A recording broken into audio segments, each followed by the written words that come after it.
This is York's only local show on York's only local station. This is the Gary Sutton Show on WOYK. Listen to your show every day. It's really good. I have you guys on every morning to wake up to. Gary Sutton, mornings 6 to 9 on Sports Radio 98.9 FM and 1350 WOYK. All the things you're talking about are all things we're talking about. It's Main Street America every day. And you're getting your money's worth. You're a brilliant mind, tremendous experience. You're great for the community. The Gary Sutton Show on York's first station, WOYK. 1 out of 100? I'd say more like 1 out of a million.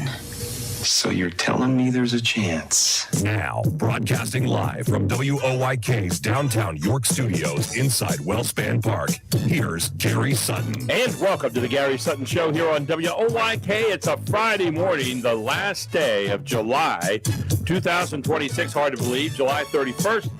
I am Gary Sutton. This is the Gary Sutton Show, live from Brooks Robinson Plaza right here in the heart of York at Wellspan Park. Mark McKenzie here this morning.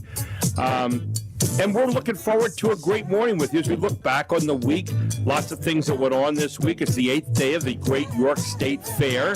A couple days to go after this, and still a chance to get out there and enjoy yourself. We'll tell you what's going on out there today. Again, we'll have our York State Fair Veteran of the Day today, later on at 7:20 this morning. And we've got a lot of guests today, and we've got a lot of fun things to take a look at, but some very serious ones as well, as we do our morning magazine here with you on the main street of York and York County. We are the voice of York and York County, and proud to be that. Coming to you live from downtown York. All brought to you by Einstein and Sparler, attorneys at law, at 117 East Market Street in York, majoring in estate planning, estate administration, family law, business law, elder law, municipal and military law, just to name a few, have been around since 1937, helping York Countyans when they need legal advice and legal representation. Einstein and Sparler, attorneys at law. And Kindness Worldwide, you can find them at kindnessworldwide.org, gearing up for the big Pack the Park night coming up on August 20th out here at the stadium, where we're going to pack the park for kindness.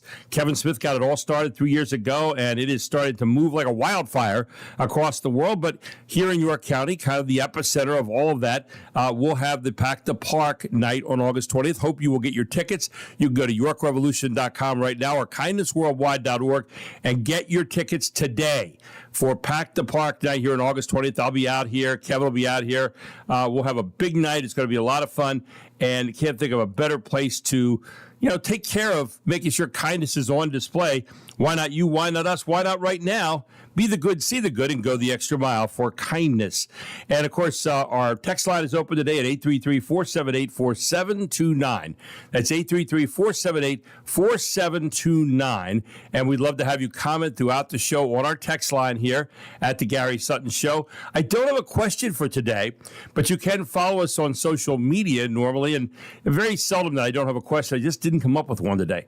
At Gary Sutton Show on Facebook is our main page, and you can see a number of podcasts that I posted there this week, not the least of which was from Augie's the other day when I was talking about his picture of Rocky.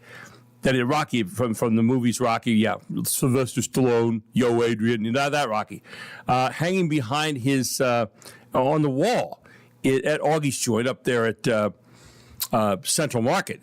And I wanted to talk to him about the favorite Rocky. I mean, I know where my favorite Augie's is. That's right up there. But the favorite Rocky. And, of course, he agreed with me that number 4 was the best one, where he knocks out Ivan Drago, the Russian. But, you may have a different thought on that. Let me know what that is at 833-478-4729 on our text. You can find us also on Instagram, YouTube, and LinkedIn. The Revs in town again tonight. Man, are they kicking butt and taking names. We'll tell you about that in just a few minutes here with some. We could probably just do the highlights for the show today. That would be our show if we wanted to. The Revs setting some new records again last night. And, of course, you're going to be out here again tonight. 6:10 is airtime with Darryl. 6:30 game time as they continue to try to pound the Lexington team here in York.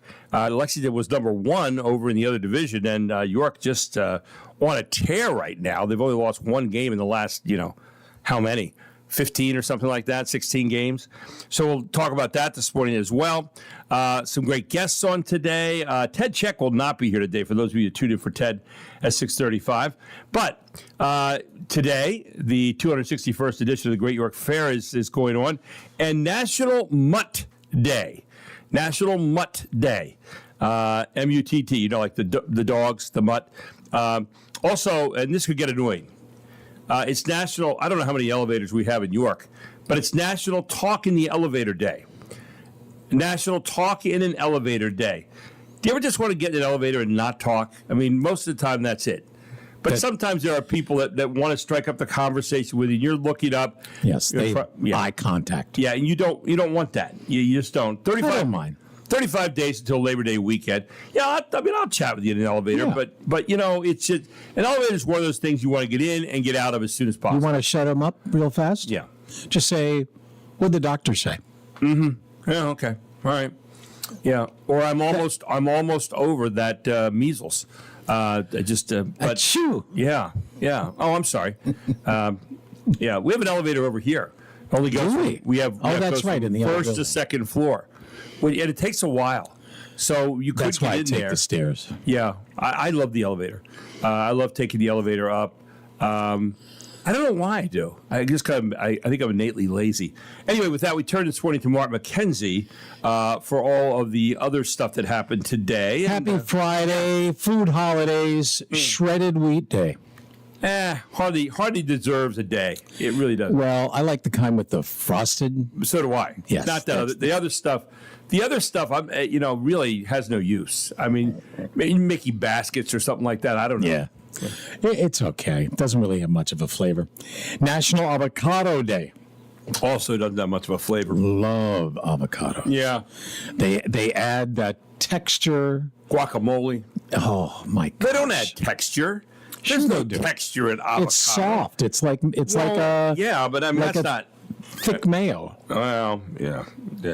I don't think they. I mean, I like guacamole. I like fresh guacamole when it's made at my table, but I'm not a. Avocado's like the thing that didn't quite get done yet. It needs some more time doing something. I don't know what. And it's really good for you too. I know. Oh, thanks, Mom. Cotton Candy Day. Get that at the Great York Fair right now. Yeah. Other things that happened on this date, did they impact you? In looking through it, not really. But maybe I'll let you decide. On this date, 1777, Marquis de Lafayette Yes. appointed a major general in the America's Continental Army. Yes. How old was he? He was only in his early 20s. 19. Yeah, oh, when Jesus. when So he was even younger appointed. than that. Yes. And, of course, there is a famous statue of Lafayette standing down here on Market Street in front of the Gates House, where he supposedly made that toast to end the Conway Cabal. There's some question about that, but he's standing there holding up a cup to George Washington because they made all these toasts to everybody but Washington and he felt that Washington was like his best friend. Yeah. Felt that the commander-in-chief was owed that toast, and that kind of shut down the whole thing. And As legend has it. I thought it was because he was the statue is up because he was waiting for a parking space. No, I don't think that was it. 1792, on this date, the last day of July, cornerstone is laid for the first U.S. government building. And what building was it? Man. The first government bill, I'm going to say the White House. U.S. Mint. Oh, okay. The U.S. Mint in Philadelphia, by the way. Was it chocolate or otherwise? Oh, different stop kind of it. mint. I'm Oh, sorry. stop it. Yeah, sorry. Let's jump way ahead. On this date, 1928, the MGM Lion roared for the first time. It was actually at the beginning of the studio's first talking movie, which was titled White Shadows in the South Sea, which is interesting grief. because there was only one word of dialogue in the talkie. Well, you got to start early. I mean, you got to start easy. Take a first step and, What was one the word. word? I don't even know. Hello. That was the one word. Yeah. Real On this genius date, came up with that script. 1948, jumping ahead 20 years, American sprinter Harrison Dillard runs an Olympic record 10.3 seconds to defeat countryman Barney Ewell, Lancaster County native, by the way, for the 100-meter gold medal at the London Olympics. So Barney Ewell, no doubt. No doubt, yes. 1969, on this date, Elvis Presley returned to the concert stage for the first time in over 8 years. He began a 4-week, 57-show engagement where... That was a big hint right there. Well, Memphis. 4-week, 57-show engagement in Las Vegas. Oh. New hotel. It was called the International Hotel at the time. Yeah. On this date, 1970, this is kind of interesting. It was Black Tot Day. And it was the last day of the officially sanctioned rum ration in the Royal Navy. And they started doing that in 1740. A rum ration. Rum ration. What did I say? Ration? Yeah. Ration. Yeah, rum ration. Yes. So I thought that was kind of fun that they kept it up at least till 1970. On this date, 1971, Apollo 15 astronauts take a 6.5-hour electric car ride on the moon. I mean, it was like we went from going there 2 years earlier to riding around on it. And then got stopped for a citation for drunk driving. I'm sorry, no. Didn't. And wasn't that the golf ball? The 6-iron. Didn't he hit the... Carpenter hit the 6-iron or whatever, yeah. On this day, No question, there was never anything on... Yeah, you couldn't hit a green there because there is nothing green. There is no green. No, that's right. 1972, July 31st, Senator Thomas Eagleton withdraws from the Democratic vice presidential candidate. Mental illness. At George McGovern's request, Eagleton had sought treatment for depression. Can you imagine how far we've come today where this guy got dropped for because he had depression? And again, that tells you where we were back then. And how people saw that as somehow of a weakness. But it added to the stigma. Yeah, exactly. And today, you'd say, well, he got treatment, big deal. Mm-hmm. You know? But back then, it was a big deal. 1978, on this date, Cincinnati Reds infielder Pete Rose singles off Phil Niekro to extend his hitting streak to 44 games as the Reds edge the Atlanta Braves 3-2. And so that meant that Rose tied... Actually, I don't think he tied it because I think Keeler's record is 45 games. And Rose was 44. And, of course, the number one is DiMaggio at 56. He Rose did not get another hit in the next game. So his streak ended right there. Okay. 1983, Brooks Robinson. Yes. Inducted into the Baseball Hall of Fame on this date. Greatest third baseman ever. Along with Juan Marichal, George Kell, and Walter Alston. Didn't Walter Alston was the manager of the Dodgers. George Kell, of course, I think was had been a baseball player, but also was more known for an announcer. And Juan Marichal was known for beating John Roseboro or Roseboro for the Dodgers with a baseball bat. Yeah. He was a great pitcher for the Giants. But he did. He took a bat to Roseboro, who was the catcher, and this one and just started hitting him. I think he played for the Red Sox a teeny bit, I think. May have at some point, but he was known for playing for the Giants. Yes, that's where he made his bones. 1984, on this date, the U.S. men's gymnastic team scores an emotional upset win over the Chinese team. And we won the gold medal at the Los Angeles Olympics. Was that Connors and Gaylord and that whole crowd? Yes. Yeah. 1991, on this date, the U.S. Senate voted to allow women to fly combat aircraft, which was a big deal at the time. On this date, 2012, Michael Phelps becomes the greatest medal winner in Olympic history, part of the American 4x200 meter freestyle team in London, earned his 19th career Olympic medal and his 15th overall gold medal. Crazy. It's amazing. I just saw him. It was in a TV show, and he was just another guy. And like, isn't that Michael Phelps? And sure enough, it was. I don't know what he was doing. It was a gambling movie. By the way, speaking of the Olympians, there you were talking about Bart Connor being part of that. That group that won the. You know who he married? Bart Connor? Yeah. Wasn't it one of the lady gymnasts? Nadia Comaneci, who was the first one to ever get a 10. I had a chance to sit between them and interview both of them at a York Sports Night the one year. What a fascinating group they are. Yeah. But, both legendary. Now they're business partners running the Bart Connor Gymnastics Academy in Norman, Oklahoma. Just a couple more to go. Another Olympian, 2021, Katie Ledecky. American swimming star. Yes. Won the women's 800-meter gold for an unprecedented third consecutive Olympics. So to do it once is one thing. She did it 3 times in a row. Really, really good stamina. Yes. I mean, long-distance type swimmer. I mean, tough to beat. Katie's tough. On this date in 2022, al-Qaeda leader Ayman al-Zawahiri, who helped plan the 9/11 attacks, killed in a CIA drone strike in Kabul, Afghanistan. Right. And finally, on this date 1 year ago, President Donald Trump announced plans for construction of a permanent ballroom adjacent to the east wing of the White House, saying it won't interfere with the current building. And that it would be also paid for by donations, I believe. Interesting. Yes. When we come back, we're going to have Rev's highlights, and there are a few from last night. Also, the 10 state fairs that have the best food. Ooh. And guess who's not on it? We'll tell you about that here on the Gary Sutton Show on WOYK, where it is 620.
Delivers and Shed swings, launches one in the air, right field. Gonzalez back at the wall, it's gone!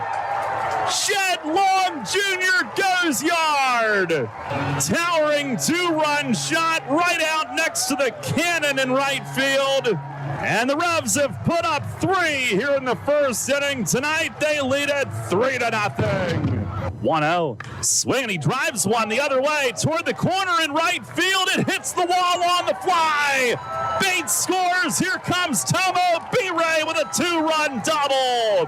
His second 20-game hitting streak of the year. And the Revs lead it 5-2 here in the second. They get those 2 runs right back. He swings, drives it in the air to deep left center. It is gone! Austin Bates tees off and hammers a rocket to left center. It's a 3-run homer, and it's 19-5. Wow. And he swings and hits one high in the air to deep right field. It is a 2-home run game for Shed Long Jr. Parks it out onto the 10th in right. And for the 3rd time this year, the Revs have hung 20. Second home run of the game. It's 20-10. Swing and a line drive, base hit down the right field line. Brown is in to score. And Dunn jetting for 2. He is there standing, and they've tied a team record with 9 doubles tonight. Dunn drives in his 3rd of the game, and it is 24-11, adding to the record run total. York set a record last night. This could take a while. 24 runs are the highest single game total in Revs history. Now, how many games is that? 2,490. Wow. The Revs have played, and that is the highest scoring game ever for the Revs last night. Shed Long Jr. is the fastest in league history to 30 RBIs. Only took him 20 games since he's joined the Revs. His 5-run game is the 5th in club history and 2nd this month. Dunn did it back on July 1st versus Staten Island. Brian Ray becomes the first in Revs history with 2 20-game hitting streaks, as he owns 2 of the league's 4 20-gamers this year. He is 1 game shy of the league's longest streak of the season, a 21-gamer, by Southern Maryland's Brody Farr. York has 3 of the league's 7 20-run performances this year. So 7 times have 20 runs been scored in this league this year, and 3 of them belong to York Revolution. And 3 of the top 5 totals, 21 or more. Thursday's 24-run outlet or effort is tied for the league's 2nd most in a game this year, and tied for 9th most in a game in league history, 3 runs shy of the record. The 35 combined runs last night are 1 shy of a franchise record for a single game. Otasaka had a 5-hit game last night. It's the Revs' 3rd this year. And 2nd this week, as Dunn had a 5-hit game Saturday in Lancaster. Jackson Ross had another one April 22nd versus Lancaster. Dunn has a 19-game hitting streak, as the Revs own 3 of the league's top 5 streaks this year. He also extends an on-base streak to 35 games mark, tied for 5th longest in the league this year. York has 4 of the top 7 there. It just goes on and on and on. And the Revs are 23-4 since June 30th. Today is the 31st of July. That's almost a month. Tied for the league's best 27-game stretch ever. Their 22 wins in July are tied for 6th most in a month in league history, and most since 2022. And their 22 wins tie Gastonia 2022 for the league's all-time July record. Next up, York hosts Lexington tonight, and Julian Costa, who has been really, really good, the rookie, goes to the mound with a 5-1 record tonight, a 3.80 ERA. He's a left-hander, and he's going to be squaring off with righty Tyler Guilfoyle, 3-6, 5.18 ERA. The night features the Health Fair presented by Highmark Blue Shield and Scout Sleepover. Tickets are on sale at YorkRevolution.com. You can call them at 717-801-HITS and in person at the Shipley Energy Ticket Office. I'm going to come down here tonight and might hang out tonight with my sister and my wife at the 1741 Club for a little bit and check out the game. So I'm looking forward to getting down here and seeing the Revs at it tonight, hopefully with another win here this evening, and we'll see what goes on. But the Revs are red hot right now, and of course leading the North Division here in the second half. That's a lot of information. I'm telling you. I mean, I don't know if Darryl goes to sleep ever because he writes his stuff up after the game. It's a lot to keep track of. And he, no one does it better than he does. I mean, he really, really is good. You think he's got like a spreadsheet or something? Well, he does, and he keeps stuff around. But I mean, just to do all that. Now, the Revs are up, by the way, 4 games on Long Island, who is 16-8. The Revs are at 20-4. And then Hagerstown, a distant third, 9.5 games back at 10-13. But overall, the Revs here in the season have the best record in the Atlantic League by 2 over Long Island. The Revs at 55-32, Long Island at 53-34, and Hagerstown at 51-35. So the Revs are really hitting their stride right now and doing a great job. So what do we have? We don't have time for anything. Don't we? I was going to say about the 10 state fairs that have the best food. We'll hit that coming back. Sounds good. And we'll also try to hit some other areas, too. The average parent, how many minutes a year do you drive your kids around? Or if you think in the past when you drove your kids around, how many minutes do you think you lost in a year driving your kids around? We'll have that number for you as well. Plus, we got a lot of news that's going on. We'll tell you about what's going on at the York State Fair today and so much more straight ahead right here on the Gary Sutton Show on WOYK, where it is 6:30.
As he leaves the daily broadcast scene, a giant departs the stage.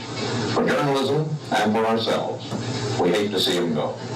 But that's the way it is. Friday, July 31st, 1970. Goodbye, Chet. Bye, and good luck, Walter. That was so weird. Oh my gosh! Different channels, a different network. Yeah, yes. It was on this date, 1970. Chet Huntley. I know this is kind of like old school stuff, but Chet Huntley retired from NBC, ending the Huntley-Brinkley Report, which I used to watch faithfully, along with Walter. And, so Chet is retiring, and, it's rare that you would get the guy with the number one newscast on another station, another network. It's a different time, though. I mean, there was a collegial respect for each other. You didn't have it was competition, but not. It was like we're all presenting the news. Yeah. It was this brotherhood, I think, at that time. And those people, you talk about taking a Mount Rushmore of people that would have been on there. Walter Cronkite would have been engraved first, I think. But, Chet Huntley, David Brinkley, John Chancellor, Howard K. Smith, Harry Reasoner. I mean, you go down the list. Yeah. I mean, it's an incredible number of people. Smith, yeah. Brinkley was so sardonic. He had this, you were like, what did he say? Yeah. I mean, you couldn't tell if he was making a joke or being insulting to someone. And just a dry sense of humor. Really dry. Yeah. And you'd see the corner of his mouth maybe go up just a touch. That was the only clue. But it was an interesting time for news, because the news, and if you watch the news on the various networks, it didn't change a whole lot. I mean, it was pretty much just, here's what it is. And here's what happened this evening, and that was kind of the way they looked at it. I think that spoke well when, Cronkite goes, and here's what happened on this night, and that was it. I mean, you didn't insert the opinion journalism that we seem to get nowadays. It was more just straight up news, right? He did have Cronkite did have an opinion, especially with the Vietnam War. Vietnam War, he was very outspoken. But he didn't do it on his broadcast. I think that he had done a report, and I'm pretty sure he was when I think one of the magazines at the time said, if you've lost Cronkite, you've lost this thing. So, but he used to do those. What was that show he had where he was like gallivanting around the world? I don't remember that. Show. Yeah, he actually had a show where he would go out and do stuff. Is that after he retired? I think it was before, and I think he did some of it afterward. But I think primarily before he got to be the CBS voice. Mm-hmm. And you still remember him when Kennedy was shot, and he took his glasses off and just for a moment wiped a tear away from his eye, and then he became Walter Cronkite again. I mean, right back, okay, I got a job to do, I got to report what's happening. But, those guys were, I look back on it now, as a kid, I'm thinking, these guys are really boring. But as I look back on it now, I think, man, these guys really presented the news, and they did what they were supposed to do, and they were good at it. So. I have really enjoyed the work that they did. They were the best. Yep. Now, it was also on this date, though, in a lesser-known context.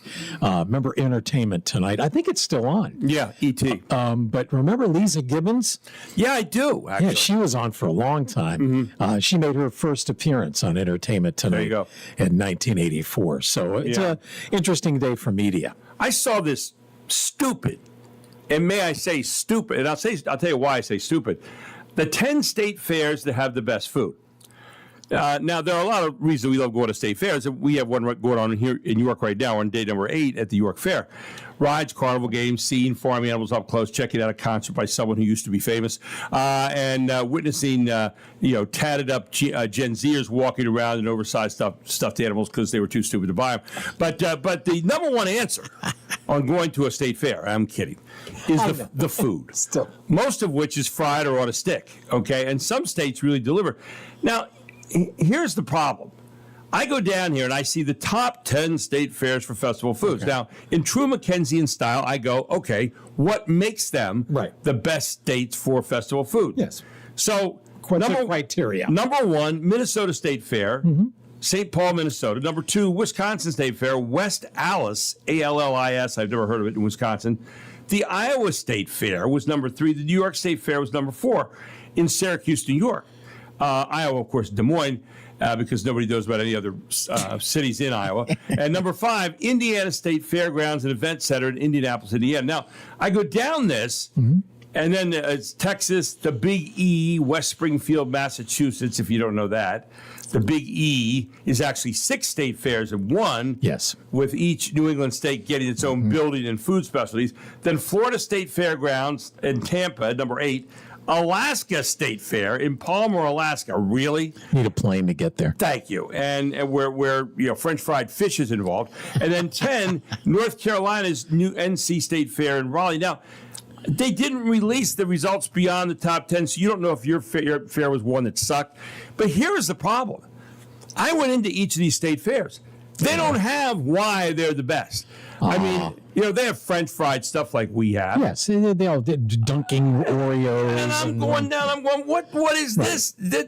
So they just put it out there, and a whole bunch of people went out and voted, and you go like, well, what made you better than us? Thank you very much. I mean, I'm ranking the New York State Fair as number 1 in fair food today, with my own survey. And I just thought I would say just the kind of fair food that I don't think I've seen around here. Yes. But when I was a kid, the Feast of Madonna della Fesa. That's not a fair, church. though, is it? Well, it was a fundraising fair for the church. Yeah. The one my parents got married at, and so we went, and that's the place that had the dice wheel. Yeah. Okay. All right. Very nice. Yes. Anyway, nice thing to have at the feast of the whatever. Yes. Well, wait. They had this was the food item. Go ahead. They had doughboys. Doughboys. So they have the best. What are doughboys? I think they have the best pizza in Rhode Island. That's my opinion. And they, use this really good, even though there's varieties around, really good pizza dough. And what they do is, you could obviously make something savory with the pizza dough, but what about something sweet? Well, what they do is they'll lop off little pieces of it, and then they'll flatten it out, and then they'll deep fat fry it, and then they'll cover it usually in granulated sugar, not in powdered sugar. Right, not powdered sugar. And no one needs that all over them. I'm telling, it's messy. It's messy. But it sounds good. It's basically fried dough. I mean, I would go for that. It gets big and puffy, and the sugar. Oh my Lord, it was so good. Go. I miss that. By the way, tomorrow is the first day of August, meaning school season is just around the corner. Unbelievable. Now, although it's already started, if your kids are in various sports and activities, I mean, this Monday, I think, or the following Monday, the autumn sports season gets started. Really? Already? Yeah. A new survey of millennial parents found that just driving their kids to and from their school activities takes an average of 38 minutes a day. Now, over a full school year, that adds up to 6,858 minutes, which is nearly 15 8-hour work days you're taking to drive your kids to various the sundry places related to school. All spent behind the wheel worrying that they left something at home while listening to Imagine Dragons, right? So there you go. Hey, these are millennials. Anyway, and 77% of parents say the back-to-school season makes life feel more hectic. Well, of course it does. Kids, if you're listening to this, don't take it for granted that your parents make themselves available to drive you to every single activity for school. And keep in mind, tomorrow is also Respect for Parents Day. So there you go. Now, I have a little bit of empathy here for parents and the amount of things that kids do to take up their time. So, for example, the top 5 other things that parents do for their kids that take way too much time. Make airplane noises so they eat their spoonful of peas. Okay. And the kids there going, okay, keep going. Assemble their bike. Remember the first bike that your parents assembled for you? Oh, my gosh. And these days, it's even harder. Oh, yeah, with all the little wires and stuff like that. Okay. Things, yeah. Chase them inside a bounce house because they refuse to leave the birthday party. Yeah. You come back here. Remove lice from the hair. Remember those days where you got some in your hair and bubble gum, lice, anything above? wait in line for a 30-second ride at Disneyland. How about these people wait like a couple hours to get in line, and people are spilling things on you and bumping you and hitting your legs, and sit next to the toilet and beg them to make their first tinkle. Install a car seat. Have you ever done that? Installing your first car seat. You haven't lived, you've installed your first car seat. I mean, they are just such a Some pain. of them are a lot harder than others. Oh, thank you. Yeah.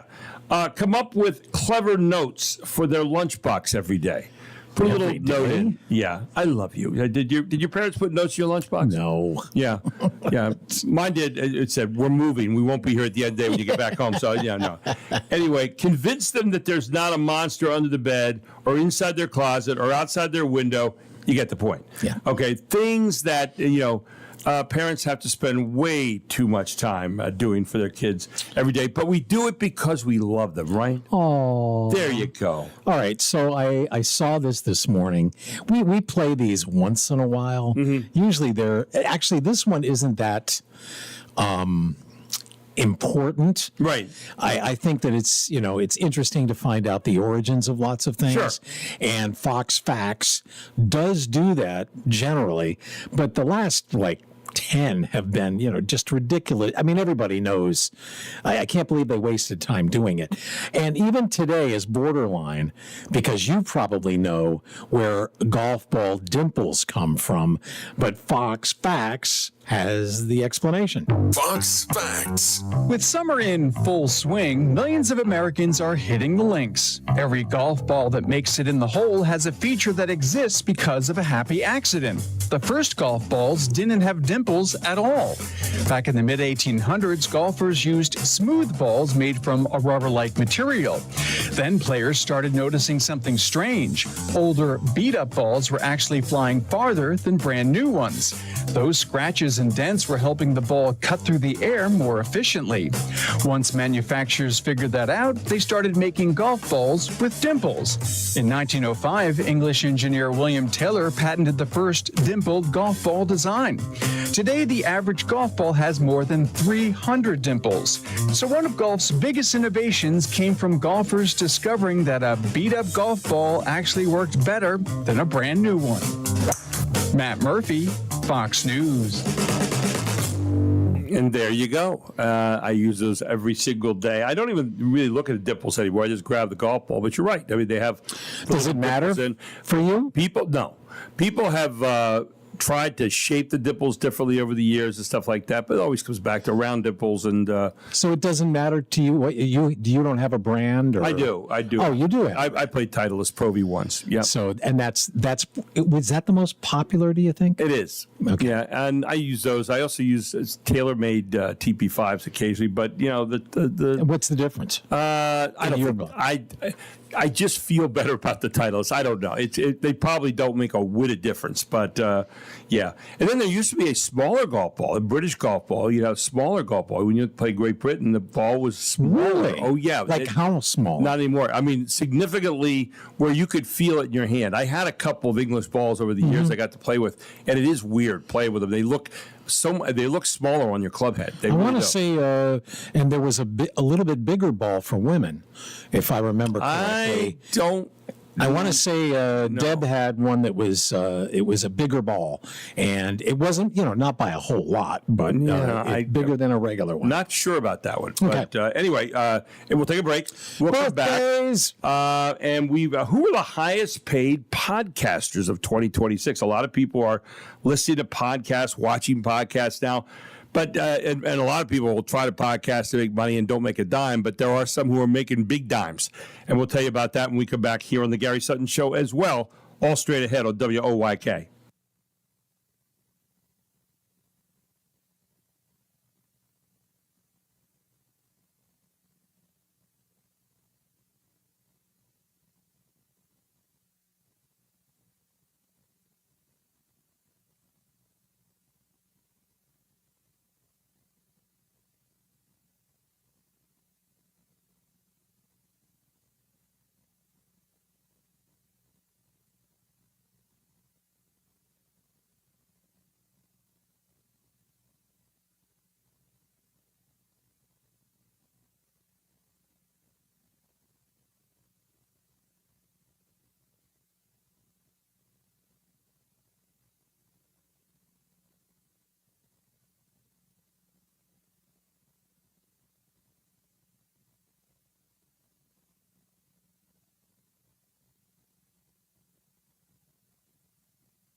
York State Fair. This was the first concert I ever went to hear at the York State Fair. What year was that? I don't know. 65, I want to say 66? I want to say 64. Really? Roughly 64, 65. Gary Lewis and the Playboys. Gary Lewis, of course, the son of the famous Jerry Lewis. They had this one, and they had a couple other songs that were hits during that time. Yeah, Count Me In. Count Me In, yeah. Yes. But they were good. I mean, they put on a good concert. But yeah, that was I remember it well. It was my first concert I ever saw at the York State Fair. Everybody Loves a Clown. Are you talking to me? No. Oh no! I'm sorry. No. You don't remember? I remember the song. Yes, Yeah, Sure Gonna Miss Her, Save Your Heart for Me. Sure. Anyway, what's interesting too is that he was the son of Jerry Lewis. That's what I said. Yeah. Oh, did you say that? Oh, yes, I did. I knew I heard you it somewhere. You were ignoring me. I feel like I'm at home. Yeah. There you go. Gary Lewis, 81 today. Yes. 81. 81 years old. What was interesting, a lot of the songs were 2 minutes long.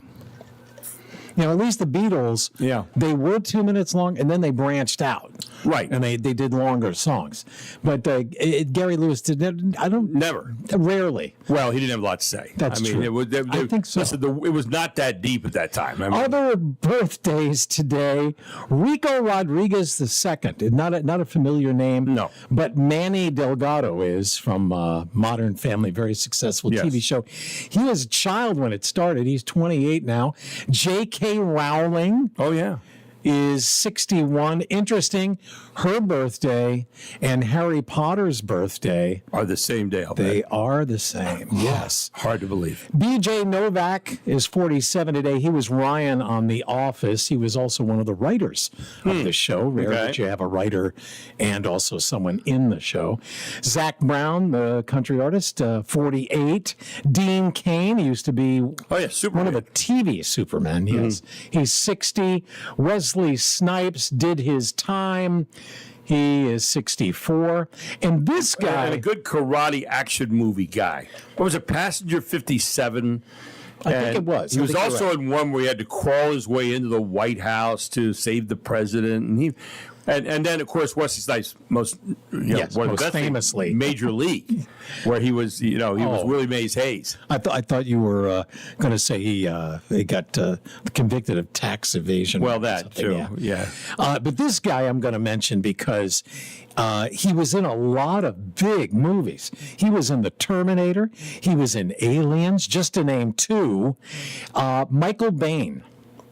See, I mentioned that name, and you're like, I don't know. No. He's 70. He was Corporal Hicks in Aliens. He had a few lines there. And in Kyle Reese, he's the guy who, was talking to the mother in the Terminator. Yeah. And he was trying to let her know, that he was coming back in time. And Sarah Connor. Yeah, and the Terminator is out to kill you. That's why he's here. Right. So, and he kind of helped save her. And but Michael Biehn, who did he try to help save? What was her name again? Sarah Connor. I just like saying it. You do. Yeah, I know. It's way too much. It can be really annoying. Yeah. And wouldn't you? You don't say. Yeah. No, I know. We're done. There's some news. By the way, Sarah Connor. Yeah, no, anyway, so you might not be making any money at your podcast, okay? But just because your podcast doesn't make money, that doesn't mean there's no green to be made in the industry. Forbes magazine put together a list of the highest paid podcasters of 2026, and they are making bank. Really? I'm telling you what, check this out. Number one, Joe Rogan. The Joe Rogan Experience, $82 million he made this last year. John Coogan and Jordy Hayes, TBPN, $70 million. Stephen Bartlett, Diary of a CEO, $45 million. We got Ashley Flowers, Crime Junkie, $42 million. Will Arnett, Jason Bateman, and Sean Hayes, Smartless is the name of their podcast, $37 million. Nope. Mel Robbins, the Mel Robbins podcast, $35 million. Jason and Travis Kelsey, New Heights, $35 million they made last year just from that alone. Wow. Alex Cooper, and then, of course, he's now, You mean Taylor Swift? He's now Mr. Taylor Swift. So, yeah, he's also making money there. But anyway, number 8, Alex Cooper, Call Her Daddy, $32 million. Wow. John Favreau, John Lovett, Dan Pfeiffer, and Tommy Veter, Pod Save America, $28 million last year. And Charlemagne the God, The Breakfast Club, $27 million last year. Does it say how they made the money? Is it advertising or? No. You have to subscribe. Is there? You have to get people in who are subscribing, and then you pick up advertising, and they're I just wonder if they like do their own commercials, sort of like what we do here, or are they? What do they call them? Where you're using the product? Testimonials, that kind of thing. Mm-hmm. Yeah, I don't know how it all works, but the Joe Rogan one really floors me because I remember. Do you remember his first big job? Fear. It was the Fear Factor. Yeah, he had this ridiculous show, but however, ridiculous though it was, I'm here I am. We'll give you $50,000 to eat these tarantulas. Come on, where's the agent? Or he'd take them out and they'd be swinging from a helicopter somewhere. Yes. And but every week, there I was. Oh man, I was locked. Oh, I'm right here. Go ahead, Joe. But that's what he was in. Yeah, it was, and these horrible scenarios they put them in. They put them in like a thing with snakes, or you're going to eat a plate full of bugs, and that was Joe Rogan. Now the guy's making $82 million a year, which tells you why we're being FedExed to hell in a handcart. That's amen. That is what is going on, ladies and gentlemen. Yes. That's where we are while we're watching Spider-Man and listening to Joe Rogan. So there it is. Anyway, that's exactly right. I just thought I'd mention. Let's dig a little deeper here for some facts that are just going to amaze you. For example, do you know anyone who was born in 1957, 1968, 1979, 1989, the year 2000, and the year 2013? Those people born in those years will live an average of 5.2 years less than other people. And why is that? Thanks to peaks in solar activity in those years. Apparently the UV radiation from the solar rays affects growth during pregnancy. Wow. That's why they say that. So if you have that year down, make some other plans. I hope that's not the case at all. When we come back, Kevin Smith has been gallivanting around the globe again, but he's back. And we've got him here in the studio. We're going to talk about August 20th. All here on the Gary Sutton Show as we talk about kindnessworldwide.org and so much more. All straight ahead on the Gary Sutton Show at 7:05. But first, news at the top of the hour. It is 7 o'clock.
This is York's only local show on York's only local station. This is the Gary Sutton Show on WOYK. Listen to your show every day. It's really good. I have you guys on every morning to wake up to. Gary Sutton, mornings 6 to 9 on Sports Radio 98.9 FM and 1350 WOYK. All the things you're talking about are all the things we're talking about. It's Main Street America every day. And you're getting your money's worth. You're a brilliant mind, tremendous experience. You're great for the community. The Gary Sutton Show on York's first station, WOYK. To infinity and beyond. Now, broadcasting live from WOYK's downtown York studios inside Wellspan Park, here's Gary Sutton. It's a Good Friday here on the Gary Sutton Show, as is every Friday, a Good Friday, because we talk about kindness here a lot all the time. One of the reasons that Kindness Worldwide is one of our premier sponsors here on the Gary Sutton Show.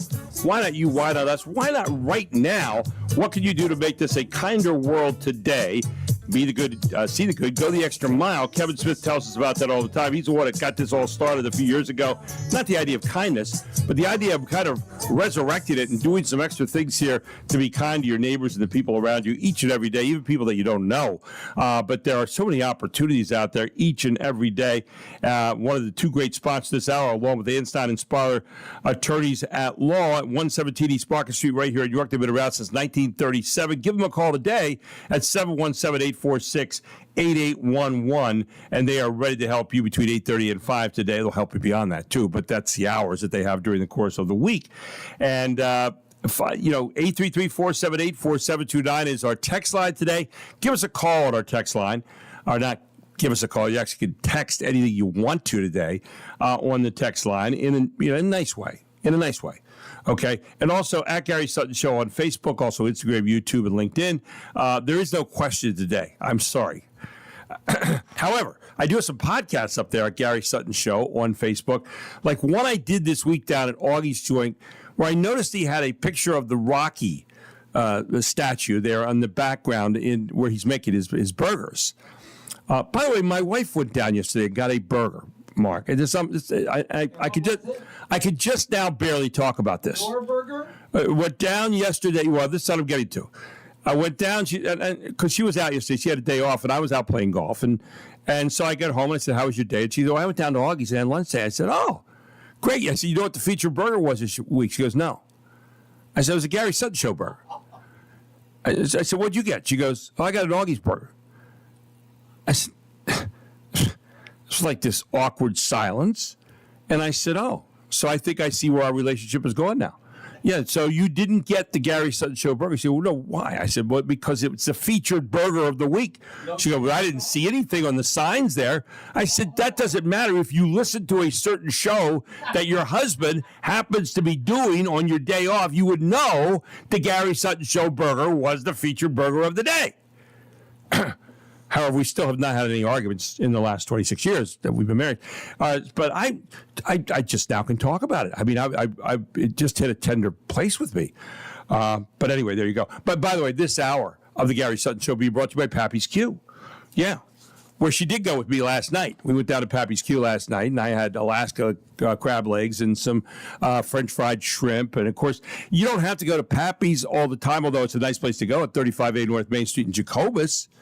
You can come in here to the stadium tonight, walk in the door, through the gates, go left. Pappy's is right down there as well. When it comes to Pappy's Q, yours might be good, but it ain't like Pappy makes. I saw Pappy last night. We were talking a little bit. He just won the best wings on the Smoke of the Trail last week, or Smoke of the Rails barbecue festival last week. He won. Yeah, I saw his trophy last night down there. It was really cool.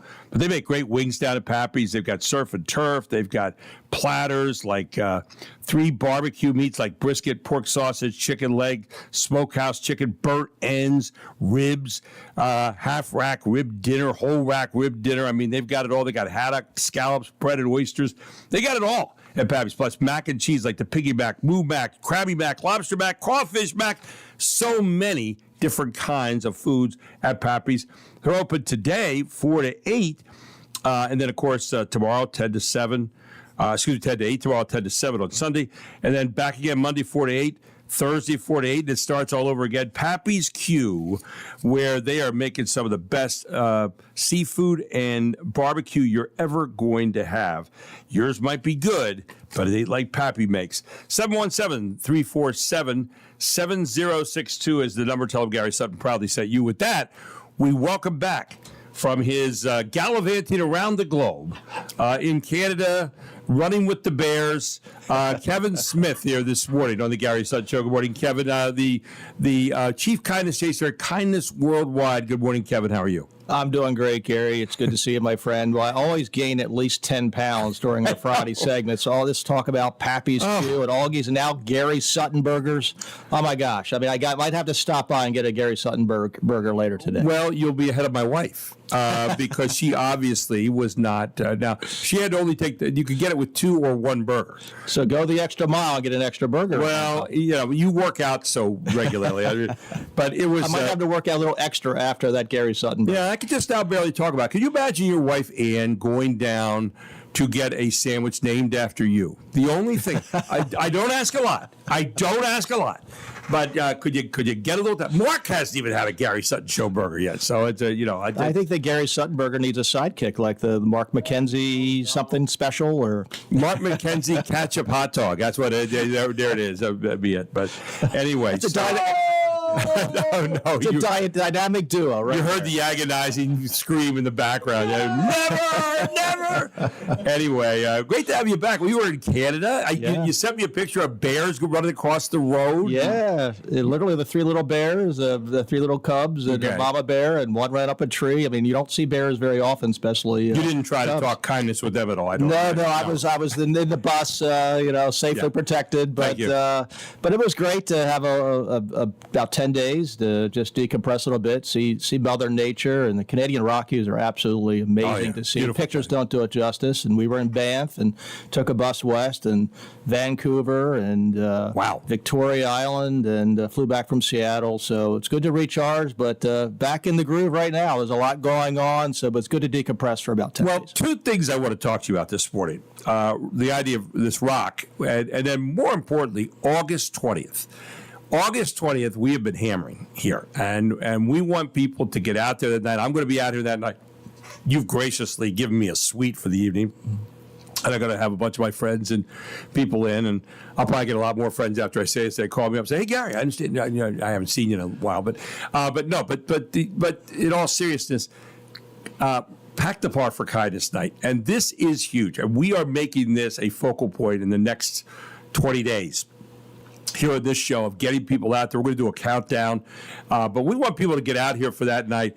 Tell people straight up in person here about why they should get out to Pack the Park Night for Kindness on August 20th right here at the stadium. Well, this is more than a game. It's a statement. It's a statement as a community as to what this community stands for. This community is the epicenter of this global movement. It's the home of kindness worldwide. We can show as a community what we stand for, that we will not only stand for kindness, we will show up for it in large numbers. And the goal is to literally pack the park. It's weighed on me often over the years that, our community often makes headlines for all the wrong reasons. And it's time to make headlines for the right reasons. For something positive. And if we show up as a community in large numbers, which I'm convinced we will, it will be newsworthy for all the right reasons. So this is Pack the Park for Kindness 2.0. We had the inaugural Pack the Park for Kindness last year, very successful. On a weekday night, we had nearly 5,000 people last year in year 1. And we're looking to go the extra mile this year and literally pack the park. We infuse kindness throughout the game experience. It's a wonderful, family-friendly night. There's so many things about kindness that it's very unique. It's very innovative. There's never, to my knowledge, been a kindness-themed professional sports event until last year. And this is year 2. And, of course, we're going to be launching our revolutionary platform, ROCK, which stands for Random Opportunities for Kindness. There's going to be a T-shirt giveaway, Rock with the Revs, and we're looking to do some innovative things with the app itself. The York County Sheriffs will be there issuing out kindness citations. Miss Pennsylvania will be in attendance. All kinds of surprises, all about infusing kindness throughout the game and fan experience and really showcasing York County, not just locally, but to the world. You know, when you talk about kindness that night, and a lot of people say, well, that's just symbolism. Yeah, it is. It is symbolism, but there's something more to it than that. Talk about that next level there. And, of course, the rock program fits into that very, very well, Kevin. Yeah, well, symbolism's important, but there's a science behind it. And as we start talking about kindness and what a culture of kindness entails, and recognizing that we each have the ability to be the reason someone believes in the goodness of people, and kindness is contagious. And as we each try to go the extra mile, just be a little bit better, a little bit more kind, a little bit more in the moment for others when they need it, we can make a difference, and we can make an impact, and we can be that ripple to create a ripple effect. And so with Rock, with their platform, it's never been done before. It is revolutionary. We'll be able to trace acts of kindness and their ripple effects.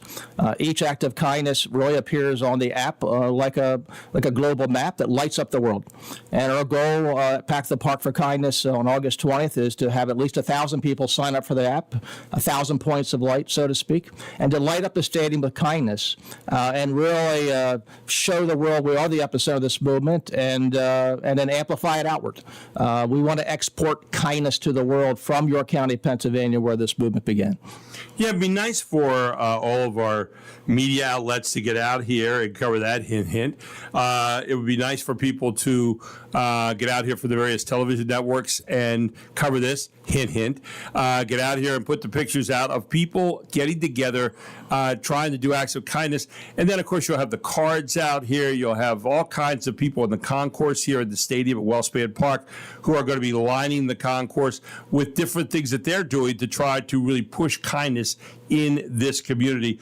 So important, Kevin. Final thought. Yeah, well, it'd be nice to have some local media tailwinds. The irony is there's been arguably far more national media tailwinds.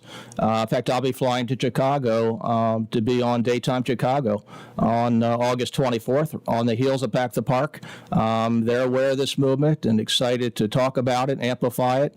But that's kind of the beauty of it in a way, though. I mean, this movement has gained traction. It's grassroots. It's organic, largely without any media support or tailwinds. And so we get a little bit of that. I think we can really take this movement to its tipping point. There's traction in other communities, Vail, Colorado, Stamford, Connecticut. There's even outreach to Denver, Colorado's mayor. In fact, the film just won Best Feature Documentary Film at the Denver Movie Awards.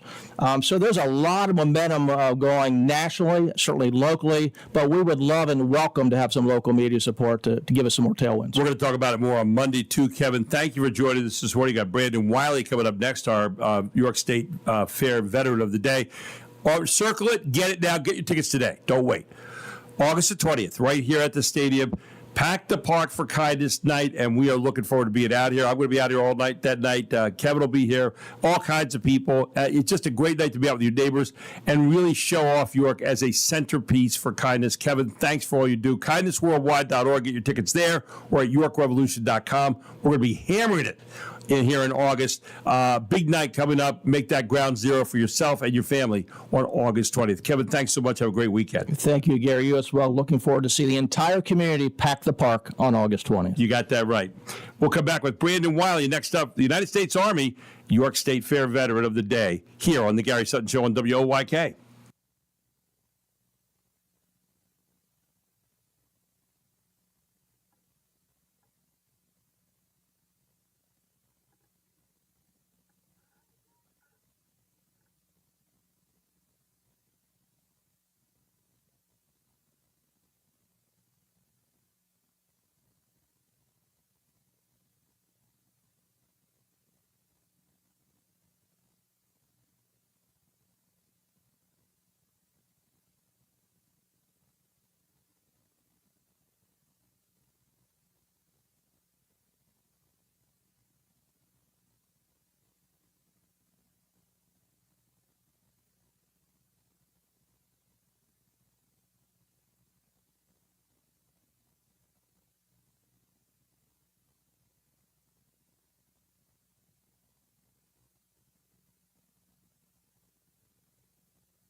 till eternity.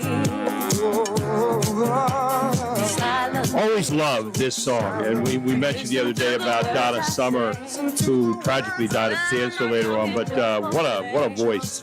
And welcome back to the Gary Sutton Show here on WOYK. It is a Friday morning, 7:22, and we are recognizing a Veteran of the Day every single day out at the York Fair at 5:20 every night, where they will say the Pledge of Allegiance, which is a sobering moment, where you say the Pledge of Allegiance and lead people, and then the national anthem is played, and then there is a ceremony. Well, today's Veteran of the Day is U.S. Army veteran Brandon Wiley from right here in York County, and Brandon joins us this morning.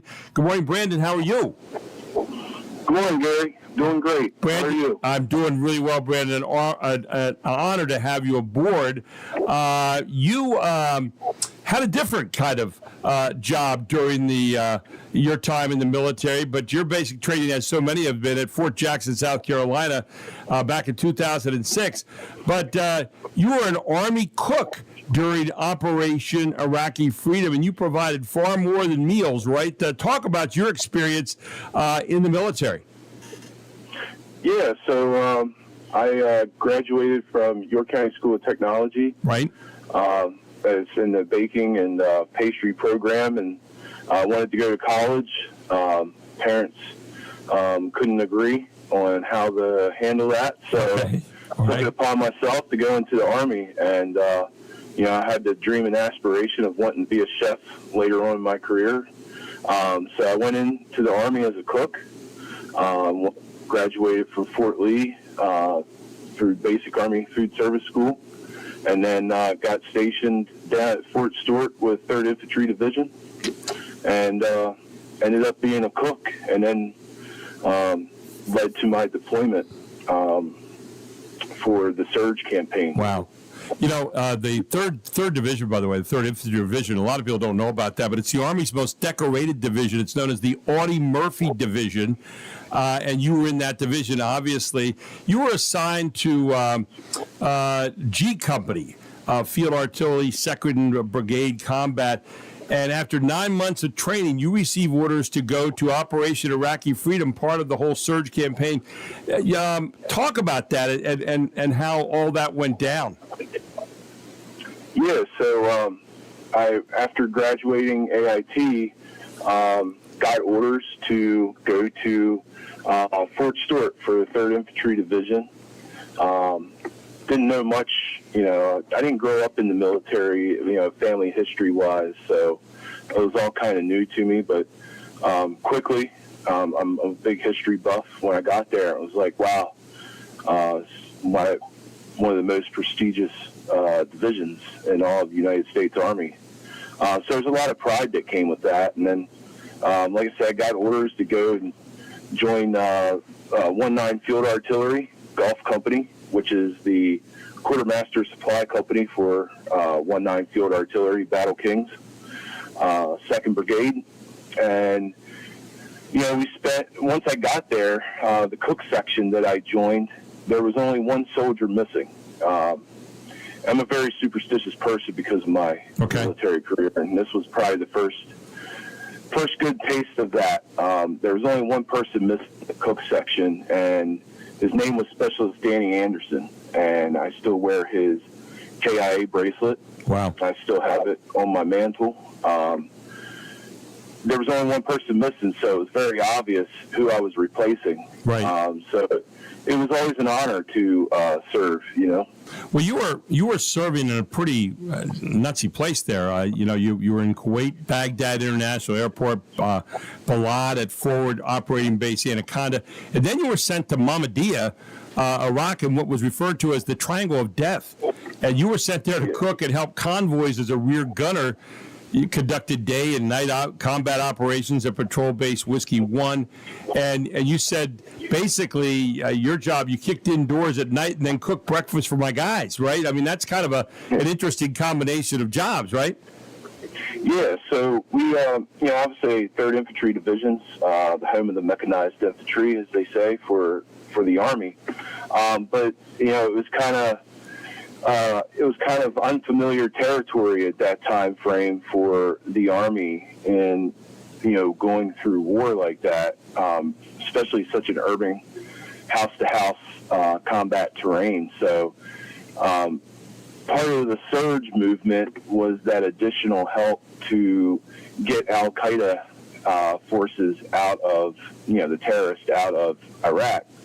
When they took Saddam out, the borders came down and they had that influx rush of Saudi Al-Qaeda terrorists into Iraq. And so, even though we were mechanized, 1-9 Field Artillery, we use, they shoot the Paladins, the big 155 rounds, Hallister rounds.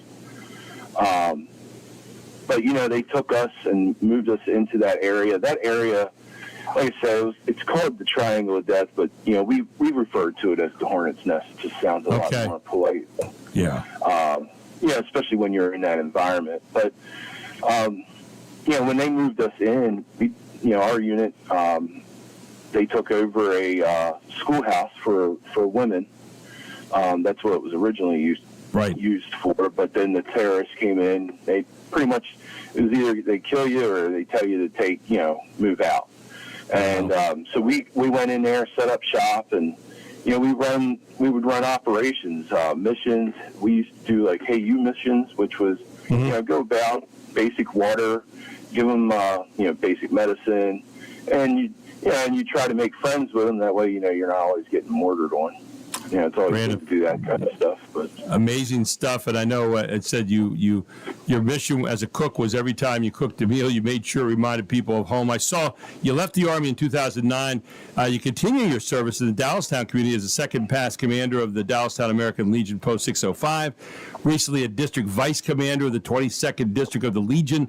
Currently, you continue your service to veterans as York County Veterans Service Affair Officer in the York County Veterans Affairs Office, serving veterans, surviving spouses, and families. So your service has continued on, and today you're going to be honored for that service at 520 out at the York Fair. What's that mean to you today? Pride, proud. Like I said in my letter to Brad, it's also as a thank you from myself to my father. My dad was there through everything. Anytime he took vacation during my whole service, he would go other places every now and then, but a lot of it, he would just come down to see me. And, there's not enough I can do to, this is just one small thing I can do to kind of, it's not just my recognition, but, there's a lot of sacrifices for parents out there that come along with such a meaningful moment in someone's life. It's a big stepping stone. It's a big commitment, but there's a lot of pride that comes with it. Brandon, you honor us with your presence this morning. Thank you for your service to our country. Thank you for your service to York County and your continued service to veterans here in York County. And thanks for taking time to be with us this morning on the Gary Sutton Show. We'll be thinking about you this afternoon at 5:20 out at the York State Fair, as you're the York State Fair Veteran of the Day today. Thank you, my friend.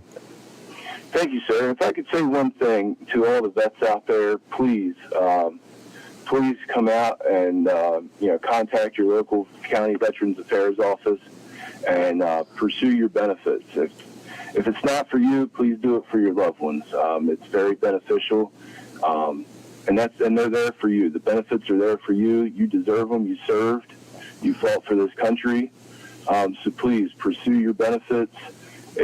Like I said, it not only impacts you, but it'll have a nice impact for your family. There you go. Brandon, good reminder for us, too. Thank you so much, and have a very, very special day today. You certainly deserve it. Will do, sir. Thank you very much for calling. Thank you. Brandon Wiley, United States Army, right here in York County, the York State Fair Veterans of the Day. When we come back, Dr. Gracia ATN joins us on your mental well-being and much more. Straight ahead here on the Gary Sutton Show right after this. It is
Welcome back. The Gary Sutton Show here on WOYK, and 7:35 here on a Friday morning.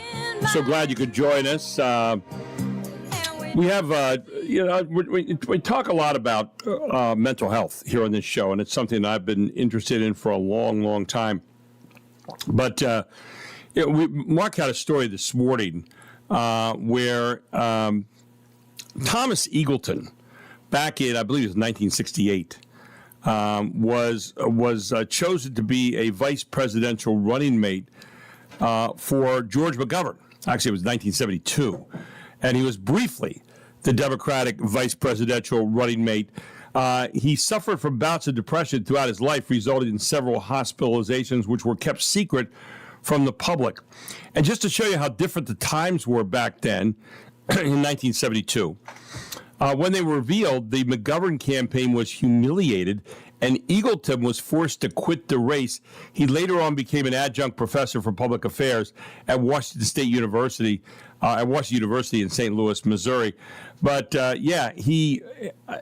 so depression at that time was seen as something very, very much of a stigma.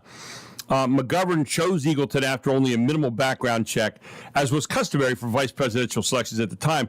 Eagleton did not mention his hospitalizations and, in fact, decided with his wife to keep them secret from McGovern while he was flying to his first meeting with McGovern. A Time poll taken at the time found that 77% of the respondents said Eagleton's medical record would not affect their vote. Nonetheless, the press made frequent references to his shock therapy, quote unquote, and McGovern feared that this would detract from his campaign platform. McGovern's failure to vet Eagleton and his subsequent handling of the controversy gave occasion for the Republican campaign to raise serious questions about his judgment. In the general election, the Democrat ticket won only Massachusetts and the District of Columbia.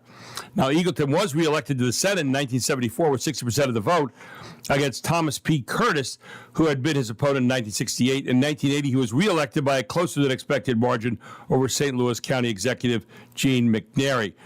But there you go. And so we bring in this morning Dr. Gracia Etienne. And Dr. Etienne, great to have you this morning. Good morning. How are you, my friend? Good morning, Gary. Glad to be here. Well, we're talking about Thomas Eagleton, and he ran for vice president, was chosen by McGovern to be the vice presidential candidate back in 1972. But then all of a sudden this stuff comes up that he had some bouts with mental illness and some with depression, and that he had some treatments and apparently had not been vetted out for that. But it goes to show you that during that time, that was seen as a real stigma that, well, he had bouts with mental illness, therefore he must not be able to do his job. We know today that that's not the case. Talk about how much we've learned from then until now about mental illness and how people can, deal with that and get some help. Unfortunately, Gary, it is still a work in progress. We're not at a point right now where we still consider depression more like any other things. I mean, someone will walk up to you at any time and talk about their depression and what type of medications they're taking and how you can help and so on. But very, very few people will do it with depression. So I agree with you. The nice little case of history that you presented shows some significant progression, but we're not there yet. The stigma still exists in our society where people would consider patients with depression as somehow defected in judgment. And it's a lack of understanding of the process. Unfortunately, it shouldn't be, but it is. That's the reality that we're dealing with. Hopefully, you and I, as we are going through that crusade, we can raise the awareness, number one, but also make people understand that they are not alone. You are not defected. It's an illness that does require treatment, and there are treatments available. When you think about this, what do you tell people? If you have a Tom Eagleton kind of situation today, and you say, for example, I come out in the air and I said years ago, I've dealt with this. I've had to deal with it. It's not something that you wish upon yourself. It's not a disease that you say, well, geez, I wish I had that. But you deal with it. It's like so many other things. We found out over the years that there are a lot of different ways to deal with so many different maladies that come up, and so many different kinds of diseases and different kinds of situations that we have, and yet we find ways to deal with that. And maybe that's the change that people should be looking at, that despite those, you could still be a very productive member of the community. You could be a leader in the community, a leader in whether it's politics or something else, that those are available to you out there. Talk about that. Yeah, there are two things that can actually help people if someone is suffering from depression, to allow them to go past that stigma. The first one is what you described, basically, so that, okay, just like any illness, there are treatments available, and just like any illness, it may be difficult at first, but continue to persevere and do it. There is a physiological, biological reason for it, and you can, as a doctor, you can explain the basic mechanism of the disease, and as you're going through it, you can, most of the time, you can see the patients relaxing a little bit because they realize that there's nothing wrong with me. There's something that's going on inside of me, just like anything else. But the other thing, honestly, Gary, I found more powerful and interestingly, I would say significantly more powerful than just giving them the medical presentation. It's the testimony. Like when they meet, it's usually more like the personal testimony. Like if you can explain to them, either you went through it or you, a family member, went through it and explain to them that's exactly what's going on in that person. Or honestly, let's be honest, if a famous person actually has gone through it and you explain to them, that person went through that and this is what they did, and they're still a productive member of society and continue to live their life. I think the personal testimonials would go much further in breaking down that stigma. I was amazed that when I said that on the other one time, and someone said, "Oh, you shouldn't do that." I said, "Yeah, I'm going to." How many people wrote in or called in and said, "Hey, if you can deal with that, I can too. I can give it a shot," and go at it. And I think the idea of giving people hope. You've got some new upgrades right now that you're dealing with out at York TMS Clinic at 1806 North George Street right here in York, where you are going to next generation now. We talked about the NeuroStar program, but we were talking with Brandon Wiley a moment ago, who was a York State Fair Veteran of the Day, and he was talking about making sure veterans are aware of the benefits that they can get and so forth. But I think also a lot of veterans who come back from theaters of action who have to deal with depression over the years and some with PTSD, this is something that they would want to hear about this morning. This next generation now, this step up in helping people who are dealing with those kinds of depression, PTSD, and so forth. Tell people about that. Well, after much consideration, we've decided to move away from the type of coil that we were using to create those pulses. And the current coil that we are using is called the H coil. So we're not going to go through the details, but it is scientifically a stronger coil. It goes deeper and it goes wider, so it's able to cover a much more significant area of the brain to help depression. And so far, the results are outstanding. It's called the brain's wave, which is really, to use the term, the newest and the best generation of treatment for TMS. The results are, I'm not going to say off the chart, but I hate to use the term revolution, but they are really a major improvement in what we've been doing so far. And so again, for people who have heard this segment the first time, I'm just going to explain the basic. TMS stands for transcranial magnetic stimulation. It's simply using low pulses of magnetic pulses on a repetitive basis to realign or awaken the cells in the brain to regulate them, and that's how we help them. That's a simple presentation, basic mechanism. But I can tell you the results are great, the testimonials are great. I can even say for us to, we've seen it, the interaction with patients, it's just amazing.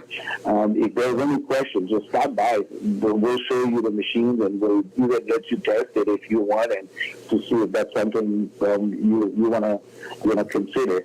Yeah, one of the great things you always do is say, get the information first. Stop by 1806 North George Street, right here in New York. You're always going to be met with a smile, probably a hug, and also information. And then you get a chance to see the machine there in action. It is the newest in the technology there. And if you think about this, for people who suffer from depression, you know how it feels. Or if you don't know how it feels, imagine just a kind of a hopeless kind of thing. And there's not hopelessness, there's hopefulness now when you talk about York TMS Clinic. You don't have to be referred by a doctor. You can refer yourself, covered by most major insurances. They're ready to help you today. Wouldn't you be happier to go out there and know that there's something else in addition to all the other things that are available that just might be able to help you get back to that happiness and that balance that you want in life? Well, York TMS Clinic offers that possibility for you. Stop on out there today. You can give them a call at 717-699-7361. That's 717-699-7361. Tell them Gary Sutton wholeheartedly sent you. And you can find out how it all works. They'll tell you about it. They'll show you the machines out there. If you want to go to @Gary Sutton Show on Facebook, if you scroll on down, Dr. ATN and I did a kind of a setup on how TMS actually works and a little bit of a podcast, so you could check that out as well. But why don't you do it today? Okay, and if you know a veteran, or you know an adolescent, or you know a friend, or you yourself are hurting from depression, don't sit around and keep on hurting. Do something about it. Go to York TMS Clinic and get that information today. They are ready to help you. Dr. ATN and his staff are doing a great job here for York. Dr. ATN, thank you for joining us this morning. Always appreciate it, my friend. Thank you, my friend. We're going to continue the crusade as we do. We are doing it. Thank you so much. And again, get that information today. 1806 North George Street, right here in New York. Give them a call, 717-699-7361. Tell them Gary Sutton proudly sent you. WOYK News Time is 7:47.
nothing more that I'd like to do than take the floor and dance with you. Keep dancing, let's keep dancing.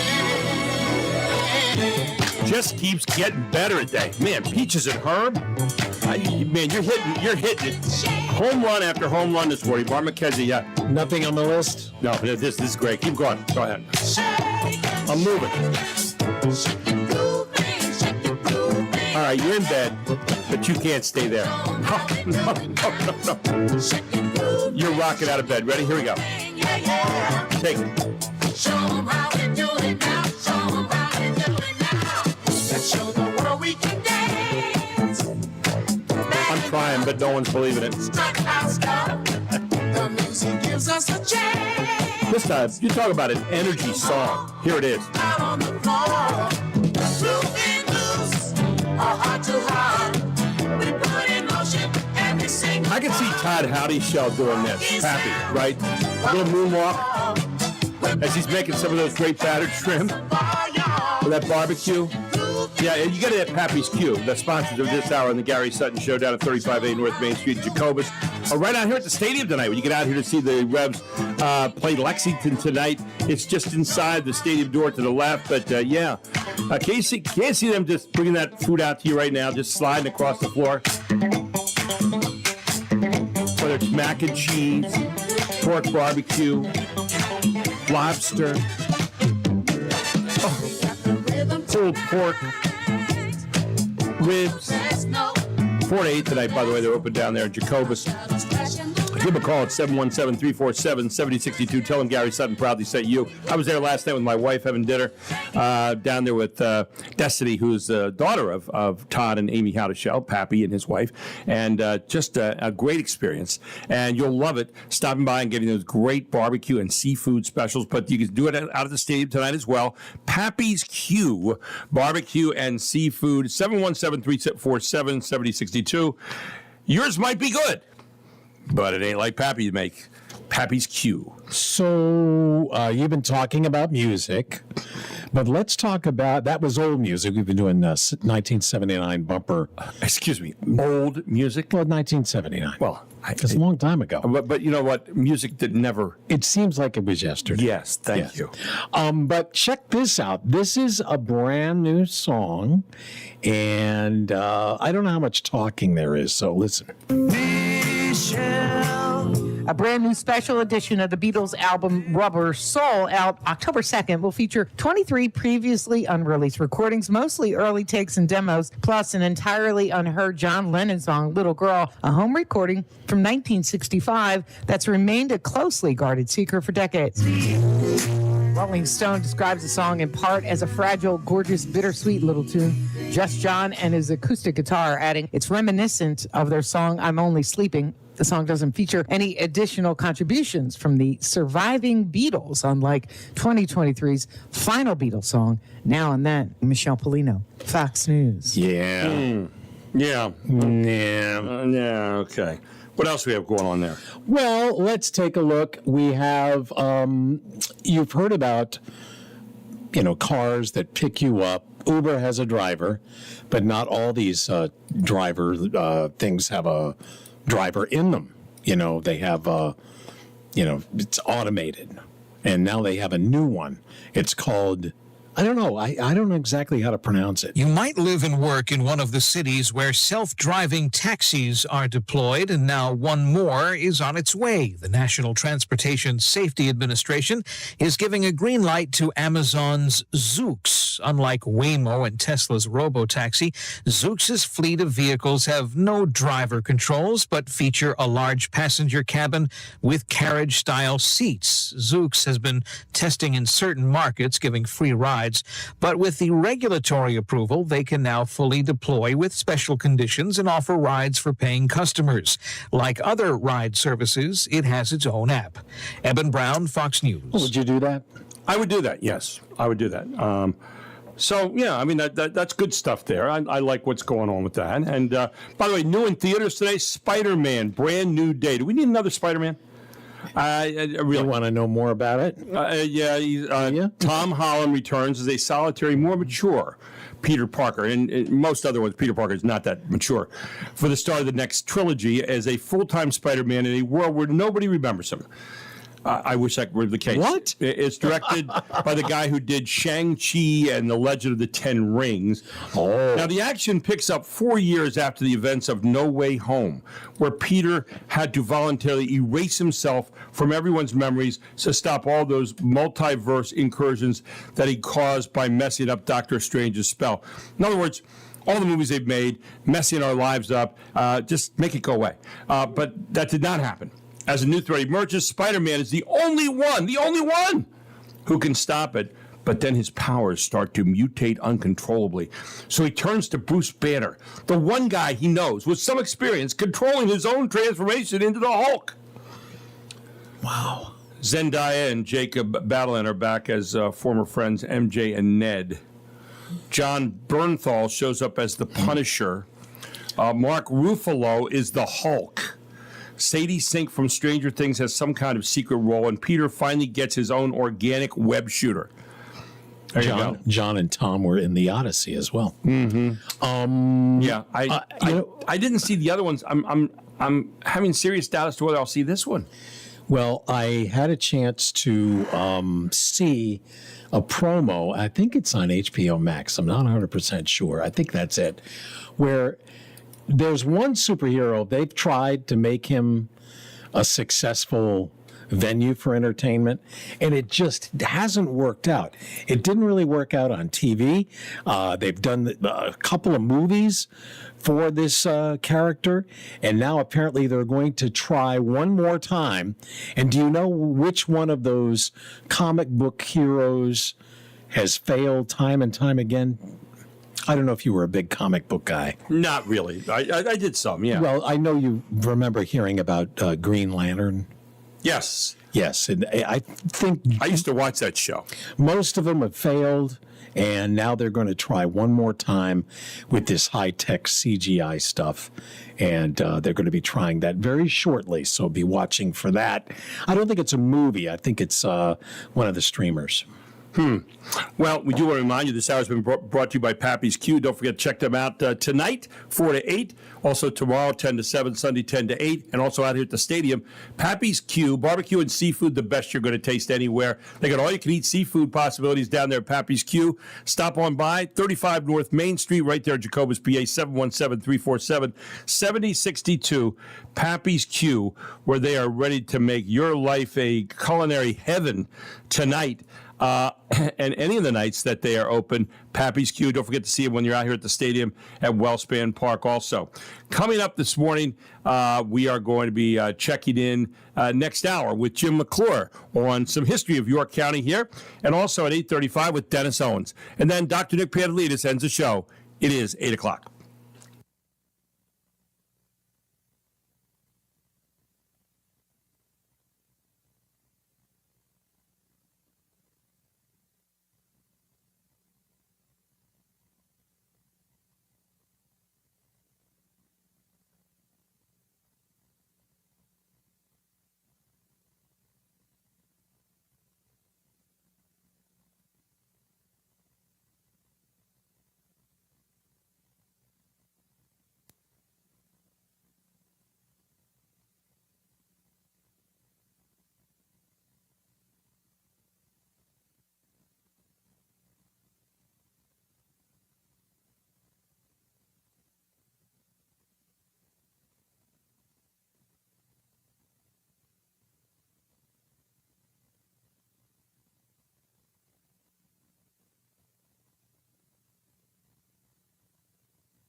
This is York's only local show on York's only local station. This is the Gary Sutton Show on WOYK. Listen to your show every day. It's really good. I have you guys on every morning to wake up to. Gary Sutton, mornings 6 to 9 on Sports Radio 98.9 FM and 1350 WOYK. All the things you're talking about are all the things we're talking about. It's Main Street America every day. And you're getting your money's worth. You're a brilliant mind, tremendous experience. You're great for the community. The Gary Sutton Show on York's first station, WOYK. Here's Johnny. Now, broadcasting live from WOYK's downtown York studios inside Wellspan Park, here's Gary Sutton. And welcome back to the Gary Sutton Show. Here, our final hour of the week. All brought to you by Regents Glen Country Club. You can find more about them at regentsglen.com or give them a call at 717-747-1919. Hit number 6, and you'll reach the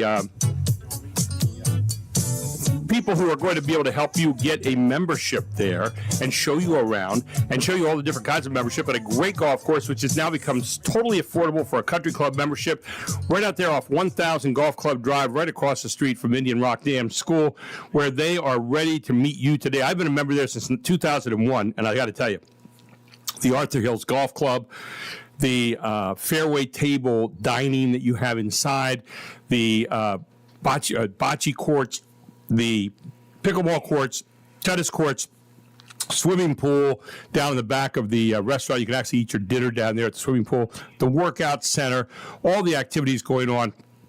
It is a happening, fun place to be at very affordable prices. There are all kinds of different memberships, even if you don't play golf. So why don't you check it out today at regentsglen.com and tell them Gary Sutton proudly sent you, or go to 717-747-1919. Of course, our premier sponsors here, Anstein and Sparler, attorneys at law, and kindnessworldwide.org, are backing our show here as well. And so we're very, very happy to have them aboard as well. Our text line is 833-478-4729. And don't forget, you can also check out the podcast of our show afterward today, WOYK, on YouTube, where we can you can pull down segments of the show, or you can pull down the whole show again if you want to listen to the whole show all over again. And that's it. So lots of things going on here today. With us this morning is Jim McClure, who's the author of Never to Be Forgotten, A Year-by-Year History of York County. You can find that book, by the way, down at Brown's Orchards, or right here at the York History Museum at the corner of Pershing and Philadelphia Street, right here in York. And he always takes us through kind of a history lesson of York County every week, which I love because I'm an old history guy. But there you go. He is with us here this morning, Jim McClure on the Gary Sutton Show. Good morning, my friend. How are you? Doing well, Gary. Speaking to you from the Golden Eagle Inn in Bedford, Pennsylvania. Wow. A wonderful place. Yeah. And we're going to be talking about the same main street that runs through Bedford and runs through York County, and that's the Lincoln Highway. And today, I'm understanding we're going to be talking about a couple projects that are right on the Lincoln Highway that face that are endangered. Yeah, in York County. You know, the Modern Air Hotel sat there for years and years and years, and it's still sitting there, but it's going to be taken down. Of course, the sign has been rescued. I understand it's going to be put up in the Ag Museum here in York. But there are a number of, I was around working at that particular time on the bypass. I worked for the company that did the bypass at that particular time. And I remember I had to actually do some traffic control down there just before Agnes got started in 1972.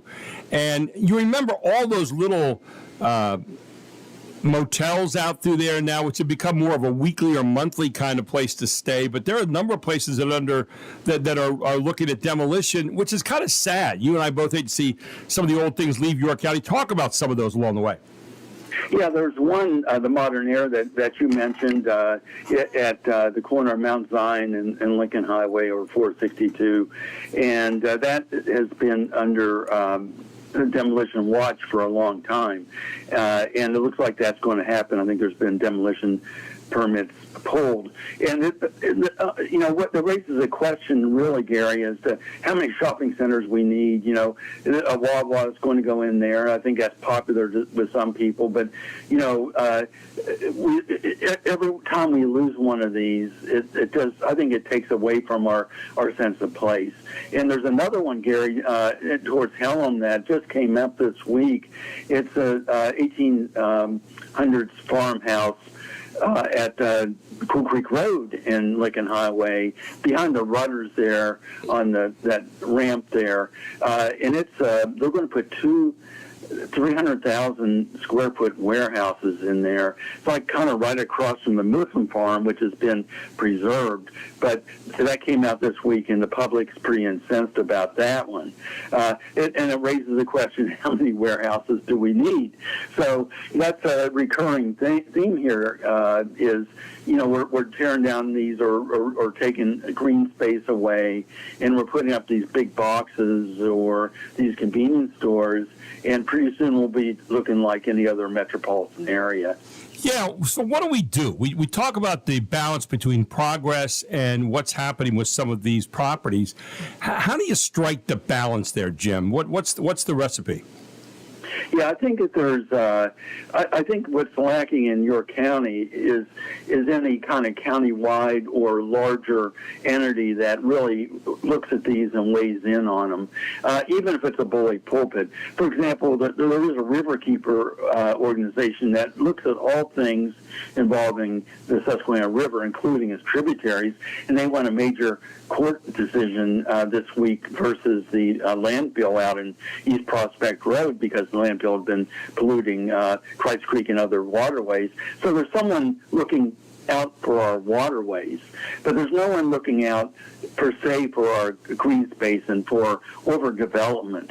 And I think that's a way to go. Maybe it's a group of organizations that get together and they help educate the public. If we need something like another warehouse, we need a warehouse.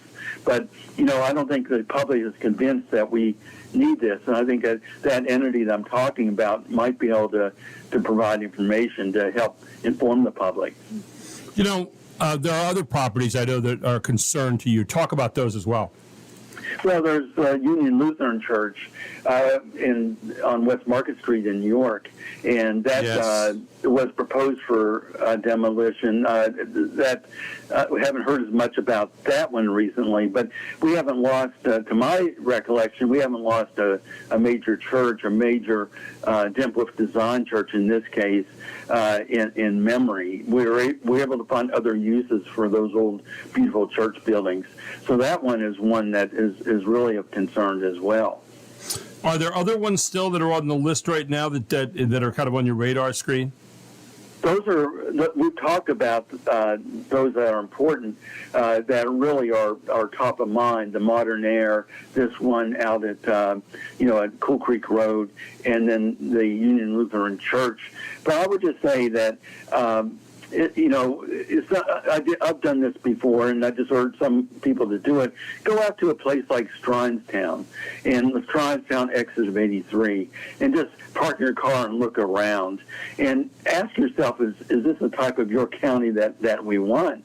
Because there's warehouses to the right and left, there's convenience stores, there's auto part lots across 83, large sprawling asphalt lots, and where does this stop? That's the question. I mean, how are we going to keep building these big boxes? And what's the solution? Where do we say enough is enough? We paid the price for progress, as it were. Well, and we have to, I think, preserve our past. I mean, preserve who we are. Yeah, we all want to move forward, but by the same token, I keep on hunting for that elusive balance. What does that look like?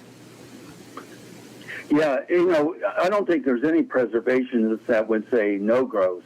And what we've talked about in David Rusk, in the Rusk Report from 1996, and other types of, these large reports that come out, is smart growth.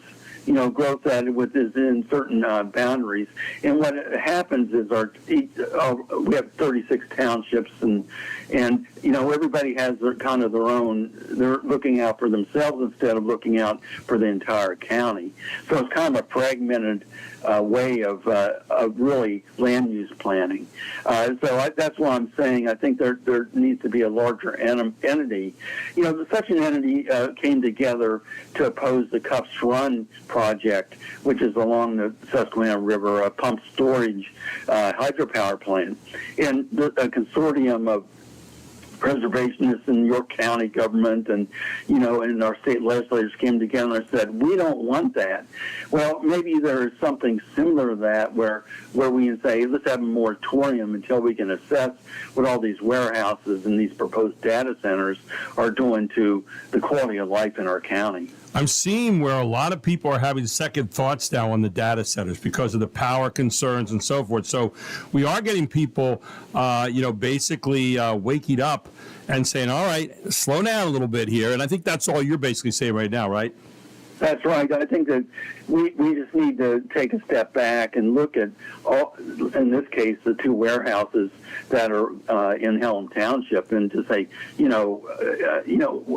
at what point have we had enough?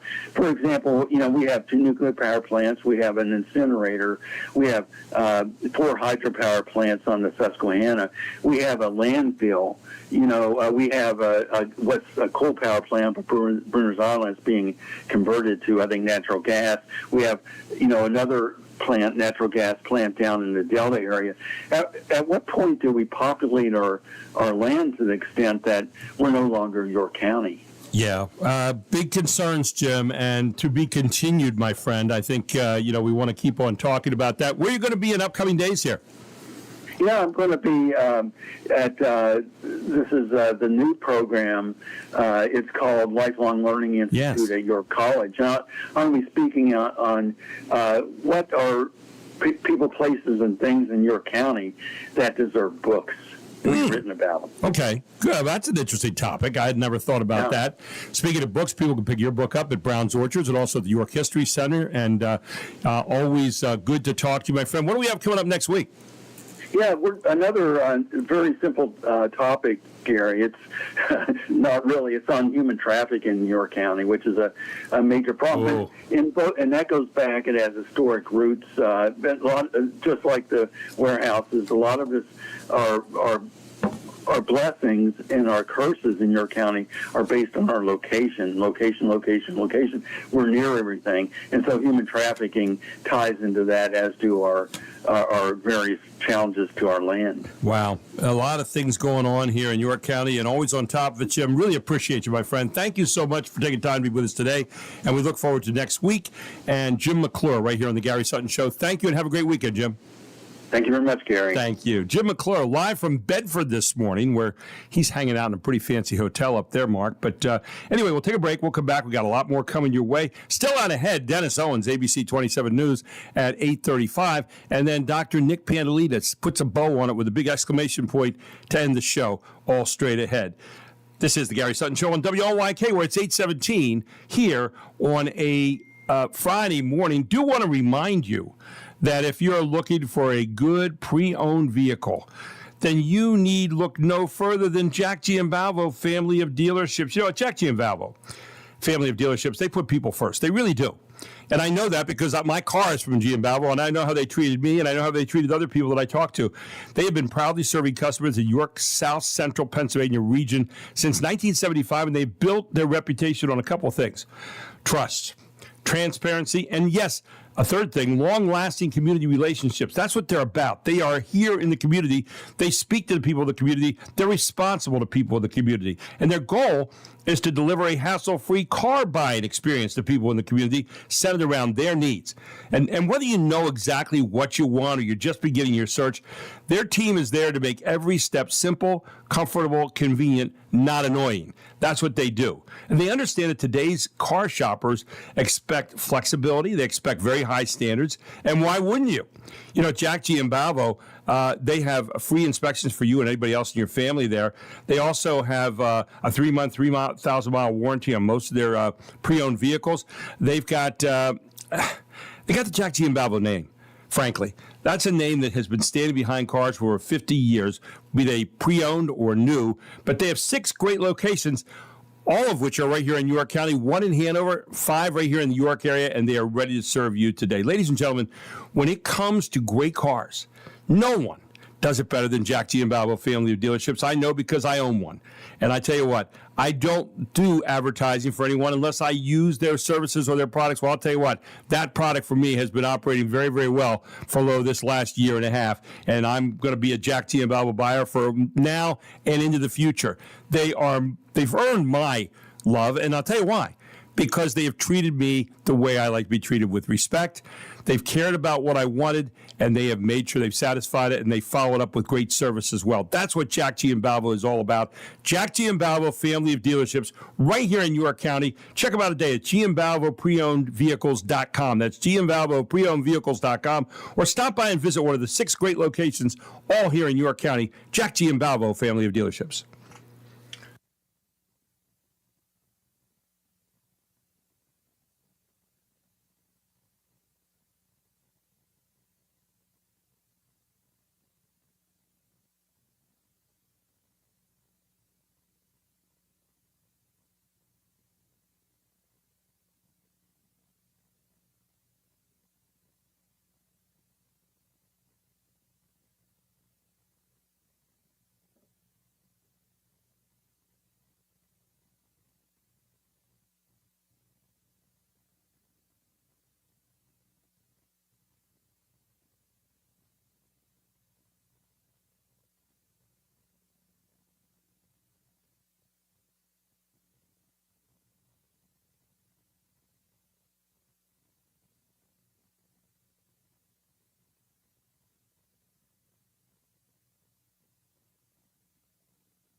Swing and a line drive, base hit down the right field line. Brown is in to score, and Dunn jetting for two. He is there standing, and they've tied a team record with 9 doubles tonight. Dunn drives in his third of the game, and it is 24-11, adding to the record run total. I'm going to tell you, there's been 2,490 Revolution games since this place opened in 2007.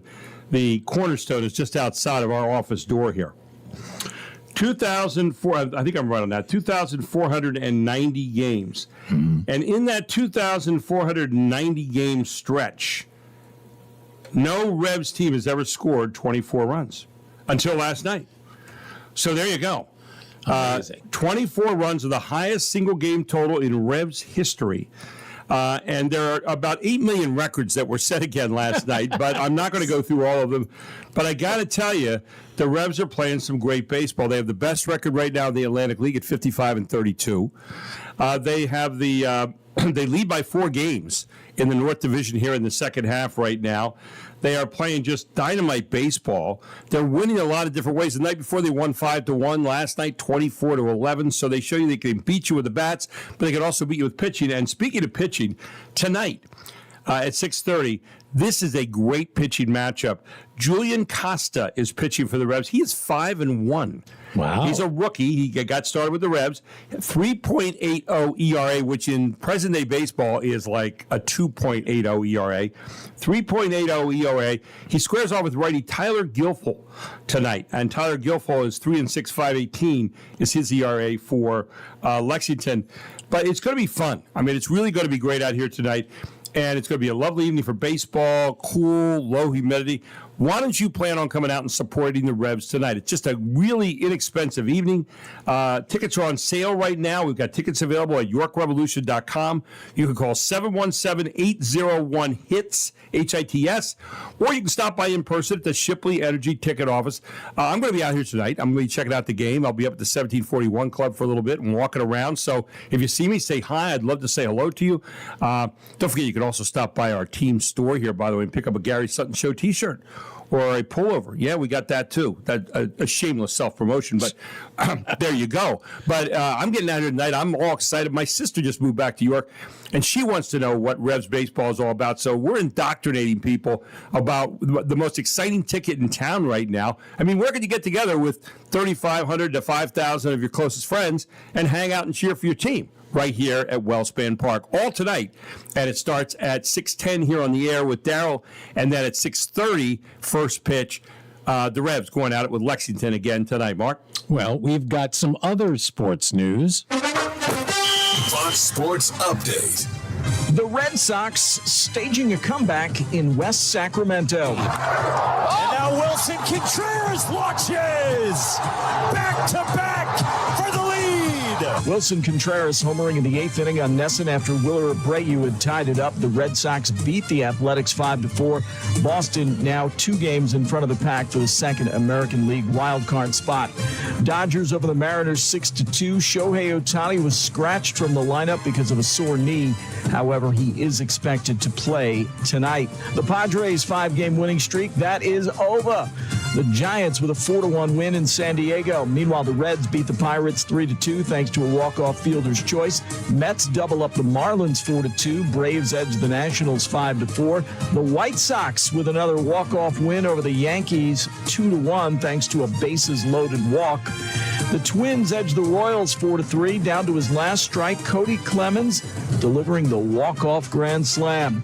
And the American League East leading Tampa Bay Rays. They beat the Texas Rangers 3-2. Cedric Mullins with a go-ahead home run in the 8th inning. Talk about hitting the lottery. A baseball card collector in Florida pulled a redemption card for a 1-of-1 autograph card. Who did it belong to? Well, Shohei Ohtani. The dual logo man autograph is worth quite a bit of money. He was able to immediately sell it to a high-end sports card collector by the name of Matthew Allen for a grand total of $11 million. That's right, $11 million for a baseball card. NFL news, Deebo Samuel returning According to the 49ers, he gets a one-year deal worth up to $7 million. The Saints and wide receiver Chris Olave reaching agreement on a 4-year contract extension worth up to $132 million. And Buccaneers quarterback Baker Mayfield, he's not happy that he and the team could not reach agreement on a new deal. You can listen and follow the Fox Sports Podcast at foxsports.com or, frankly, wherever you get your favorite podcasts. I'm Frank Lanza. Get more on the Fox Sports app and foxsports.com. Now, coming up this morning at 8:35, we've got Dennis Owens from ABC 27 News, who kind of catches us up on the week on what's happening in this state and other things like that in the world of politics. So we'll hit him with that. And then Nick Bandelitis, Dr. Nick Bandelitis, puts an exclamation point on the show, which he does so well every week. Do want to remind you, this hour being brought to you by Regents Glen Country Club. Regents Glen, which is located right out there at 1000 Golf Club Drive across the street from Indian Rock Dam Road School, is the place for fun. It's a place for a great golf membership at the Arthur Hills Golf Club, one of the most well-manicured courses you will ever play in your life. Wonderful practice area out there as well, both short game and long game. But if you're not a golfer, it's also a place for you to go swimming. They've got a great swimming club out back, just relaxing, a little ice cream bar there, a workout center. We've got the fairway table dining facility, which has all kinds of wonderful casual food in there. We got a 19th hole with a beautiful bar. You can sit and watch the game or the golf on TV or just talk with your friends. All kinds of wonderful casual sitting areas to be around. The bocce courts, the pickleball courts, the tennis courts out there, as well as all kinds of activities happening all the time. Now, Lacey wants to show you around there. So all you have to do is give her a call at 717-747-1919. Ask for Lacey, our general manager, and she is ready to help you to enjoy what you could potentially enjoy all the time, Regents Glen Country Club. It's a place I've been around since 2001. My wife and I were actually married there. We've made it our home. And we love to be there year in and year out, day after day, because all the things that are happening there. Regents Glen Country Club, check it out today. Go to regentsglen.com or call 717-747-1919. It's 8:30.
And welcome back to the Gary Sutton Show here on WOYK. Finally, a song that makes the list this morning.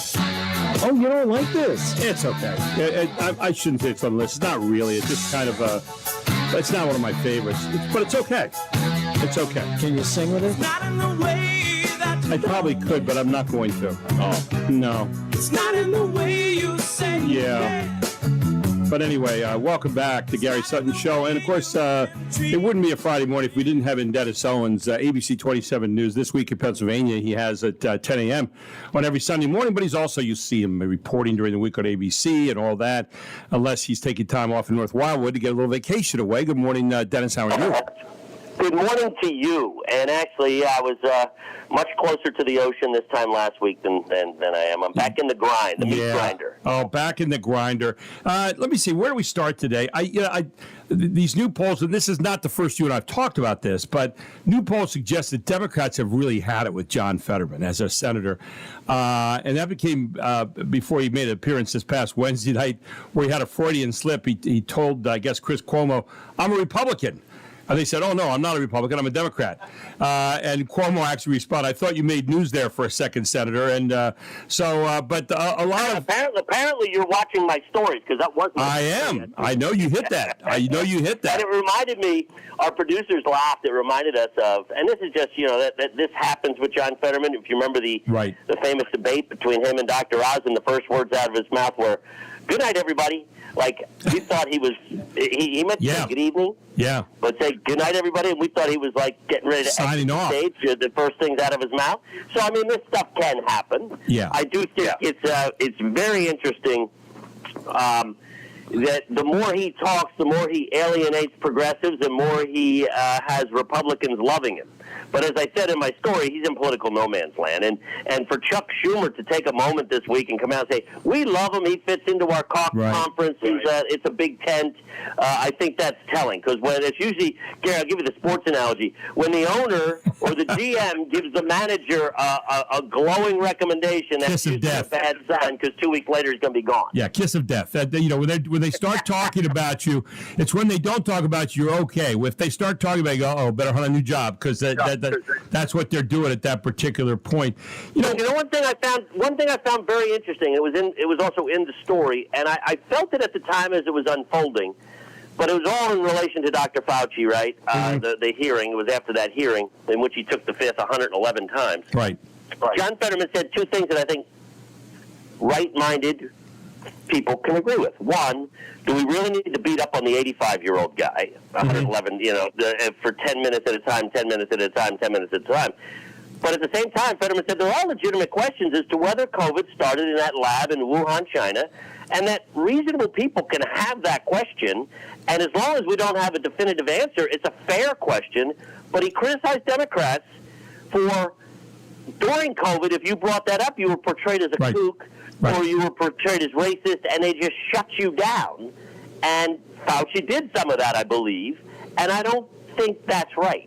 I mean, Fetterman, what he was saying and staking out those positions, I think most Americans would agree with. Well, the idea that, and to take it even a step further, that you could have a reasonable discussion. There were a lot of people in that time who said, "Oh, well, Fauci said it, therefore it must be." In other words, my expert is better than your expert. Okay, and were there some quacks around during the time? Sure, there were, but there were also people who were legitimate experts said, "Slow down a little bit here.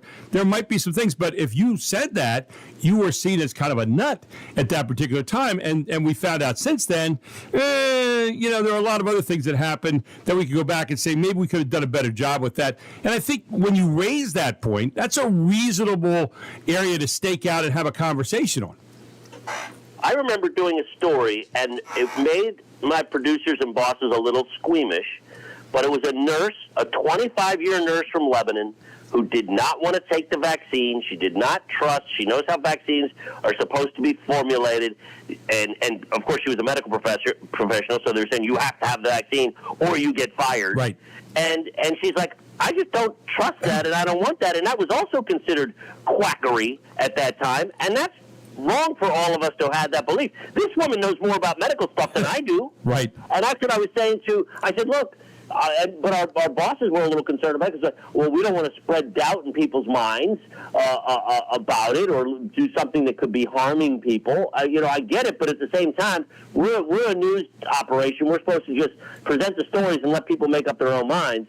And this woman, it's not like she's some, fell out of a tree. She's been a medical professional for a quarter of a century, and her view is valid as well. Yeah, I mean, that's the point. And I think that's kind of where we've gotten to in general in a lot of conversations in this country. That this lack of respect for another point of view, which I think it narrows our point of view even more, where we say, well, my guys are the smartest people on earth, therefore, and I don't care if it's a Republican or Democrat or whatever, the idea that that's the only side that's available and the only side that's good. And when you do that, you close down the possibilities that you just might be wrong in the long run. I don't mean to, oversimplify this, but I think it's something that really is a problem in terms of the conversation we're having, not just on the political level, but on other levels as well. Well, absolutely, and the partisanship has become a team sport. And look, every person I have voted for and every president of my lifetime, there's been things they do I like and things they do I don't like. We've gotten to a place where I have some family members like this. You can point out obvious things that Donald Trump should not be doing. They're beyond the pale. Right. They will not criticize it because it's almost as if you're criticizing them. And we got to get beyond that. Yeah. Because, so that's what I'm looking. I'm looking for where the Trump supporters will criticize their party, their own guy, because that's, look, there's nobody, none of us look, I make mistakes every day, right? There's probably things I do every day that people disagree with. Whatever, we can have that conversation, but where we are in our political climate right now, you can't have that conversation. And the minute you bring up something, this is classic, you point out something clear that's just a violation. Right. And my Trump supporters, well, Joe Biden, Barack Obama, okay, that's moving the goalpost. And by the way, I probably agree with you that whatever it is you're bringing up about Joe Biden, I didn't agree with that either. The idea that, we go into that second gradish kind of thing, well, such and such did it, therefore it's so, I mean, really? That's what we're doing? That's what my dad was better than your dad in second grade. Remember those arguments? I mean, is that where we have descended to? There was an interesting example, by the way, in a story I had earlier this week with Glenn G.T. Thompson, who is, by the way, one of the nicer fellows, regardless of your partisanship in politics. Just a down-to-earth, decent guy. Congressman, right? Yeah. And by the way, he's in a district that's 70-30 Republicans, so he doesn't really have to worry about, elections. Right. But he's the head of the farm. He's the first Pennsylvanian head of the Ag Committee in more than 100 years. And really cares about farms and that issue. And he has a bill that would grant, he wants to tweak the visa program that allows immigrant workers to come in and work farms. And because it's kind of all fouled up mess right now, especially with the quote-unquote crackdown on the border and deporting people. And he's like, these farms rely on these workers. They flat out can't get the job done without foreign labor. It's hard work. A lot of Americans don't want to do it. Right. And so he has a bill. He says they're ultimately going to go back home, but it's a visa bill to allow them to come here for a year, and if they meet certain conditions, maybe 3 years. Right. Well, other Republicans in the conference are going apoplectic, calling it amnesty, saying he's stabbing President Trump's agenda on the border in the back. Yep. And so it's a Republican on Republican fight. And it's just interesting because, and I don't know how much under the covers people look, but I mean, there are a lot of immigrant workers doing the hard farm labor that we need to have food on the table. Yep. And that's G.T. Thompson's point, is that, food insecurity is national insecurity, by the way. It's a national security risk. And do you want to pay sevenfold for your food? And that's the big question. So just interesting, where we are on some of these things. I heard, I was driving along this week, and I heard a talk program in the afternoon, and they were talking about that, and they took exactly that point of view. I said, wow, this guy does. Yeah, well, he are you hearing this, Congressman Thompson? You don't know what you're talking about. So, and the idea that I always listen with the idea. Oh, okay. Well, what are we looking for here? What's the basis? And the basis was, how do we keep stability in our farm production and so forth? And I'm saying, okay, well, I'm willing to listen to that. That's fine. Let's maybe I'll agree with all, maybe I won't, but maybe it'll give me an idea where other conversations that people could bring up off this. And I think that's the important point, that we're worried about the conversations and the conversations that might lead to some solutions here, instead of talking about these things, then walking away from them so we come back and talk about them again tomorrow and really not move the ball forward. Well, and the other thing is, Ron DeSantis, the Florida governor, and there was a Texas congressman, Chip Roy. They take to social media to say, this is amnesty, this is, instead of, look, you can disagree with the bill. I don't know all the specifics, I'll be completely honest with you. Right. But I know that Glenn G.T. Thompson is not a guy waking up in the morning saying, how can I stab Donald Trump in the back today? No. But so if you have problems with certain components of the bill, go talk to Glenn G.T. Thompson and try to work those out. But we're in the got to get the social media hit and follows and all that, and that leads more to the problem too. But all I can say is, G.T. Thompson, as I said at the beginning, is a decent guy and reasonable. And he's not running to social media to get the hits and all that. And so it's just the reason I brought it up is it gets to your point about where we are in the conversation and the social discourse. Yeah, it really is. And I guess one of the biggest things, as I was reading about it this week, it replaces the strict seasonal requirement with kind of a temporary status. It basically capped up. Yeah, he wants to change the word. He wants the word temporary, and here's why. And you got to respect it because he's a Pennsylvania guy, right? Dairy farms are year-round operations. That's Mushroom farms are year-round operations. Livestock, are year-round operations. Yeah. If I can only come in here from, I don't know what is, March to September, that's not helping the dairy farms and those other farms. And he says a lot of the farming in Pennsylvania is year-round. Right. So he wanted to just, he wants to tweak it. And you say the word tweak and people go apoplectic on you. Hey, my friend, always good talking to you here on a Friday morning. Got you fired up, and looking forward to This Week in Pennsylvania. It's Sunday at 10. Who do you have on the show this Sunday?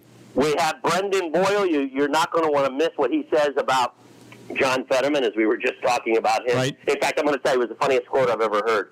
Because we were talking about John Fetterman, and by the way, Brendan Boyle, the Democratic congressman from Philadelphia, may run for the Senate again in the Fetterman seat in 2 years. Ooh. I asked him about that, but then he said, your station ought to have a debate. I know you like to do debates. You should have a debate between the John Fetterman of 2 years ago and the John Fetterman of today, because I think they don't agree on much. Oh, my goodness. Interesting. Well, that'll be worth watching Sunday at 10 a.m. This Week in Pennsylvania. Dennis Owens there. Dennis, always good having you on, man. Thanks so much. Thank you. Hit him straight this weekend. Thanks, buddy. Take care. Dennis Owens here on the Gary Sutton Show. We'll take a break. We'll come back. And I do want to remind you that coming up tomorrow, they have a sale at Thomasville Country Auction. That's an August 1st sale, Mark, at 4 p.m. with an estate sale. They have quality furniture, marbles, iron patio furniture, Halloween items, jewelry. Now, Halloween items, hey, it's not that far away. It really isn't. They have a mahogany lamp table, Gone with the Wind lamp, mid-century hassock, 2 TVs, console TV stand, Crosley record player / radio, cherry hutch, vintage Halloween tambourine, and tin noise makers. All that kind of stuff is out there right now, and so much more. And you can go to ThomasvilleCountryAuction.com right now. Hit auction date. Tomorrow is August 1st. You will see every item that's up for bid tomorrow. So when you get out there tomorrow at 4 p.m., you know what you're bidding on. Now, maybe you'd like to have someone bid on your stuff. Yeah, maybe you have an estate to sell. You're moving, you're downsizing, whatever the reason might be. Jack and Cheryl Hooks at Thomasville Country Auction are ready to help you today with that auction. Give them a call at 717-764-5403. Have them come out to your home. Talk about all of the questions that you have. Answer them all. The myths that have happened with auctions. Yeah, you've heard about this. That's not really true.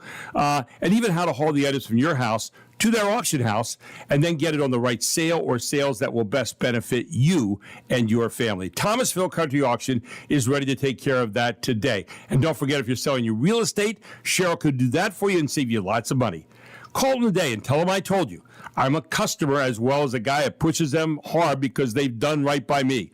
Thomasville Country Auction, 717-764-5403, or get on out there tomorrow for the sale at 4 p.m. Thomasville Country Auction, Route 30 West at the railroad tracks in Thomasville.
We do a little thing at the end of our show each week called the exclamation point of the week, and Dr. Nick Pandelides, who's been with us for a long time, has blogged under Dr. Wright, is always interested in what's going on around him, and always has some interesting points of view, joins us to put that exclamation point, or we like to say little bow on the week. Good morning, Dr. Nick. How are you?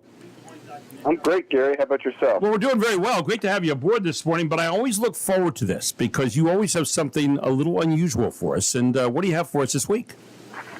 So I read an article. It was called "How Science Killed Materialism," and the basic gist of the article is, materialism grew out of the Enlightenment period. It essentially said, as as science was developing and physical properties and laws were being figured out, and they predicted how the stars and the planets moved. There was this ideology that the universe is self-contained and self-existing and explains itself. And then that, in a lot of ways, a lot of people still believe that. I mean, and again, central to that materialistic, cause and effect, following physical laws explains everything around us, is that the universe just always existed.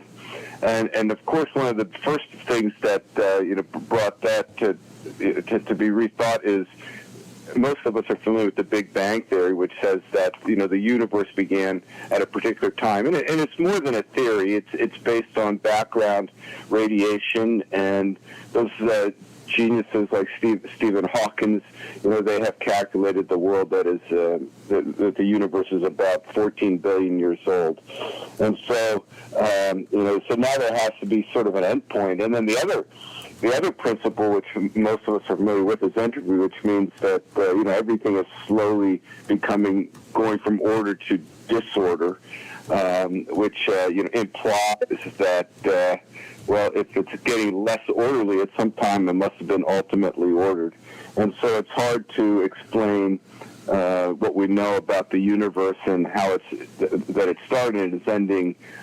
You can't explain it by saying it was always there.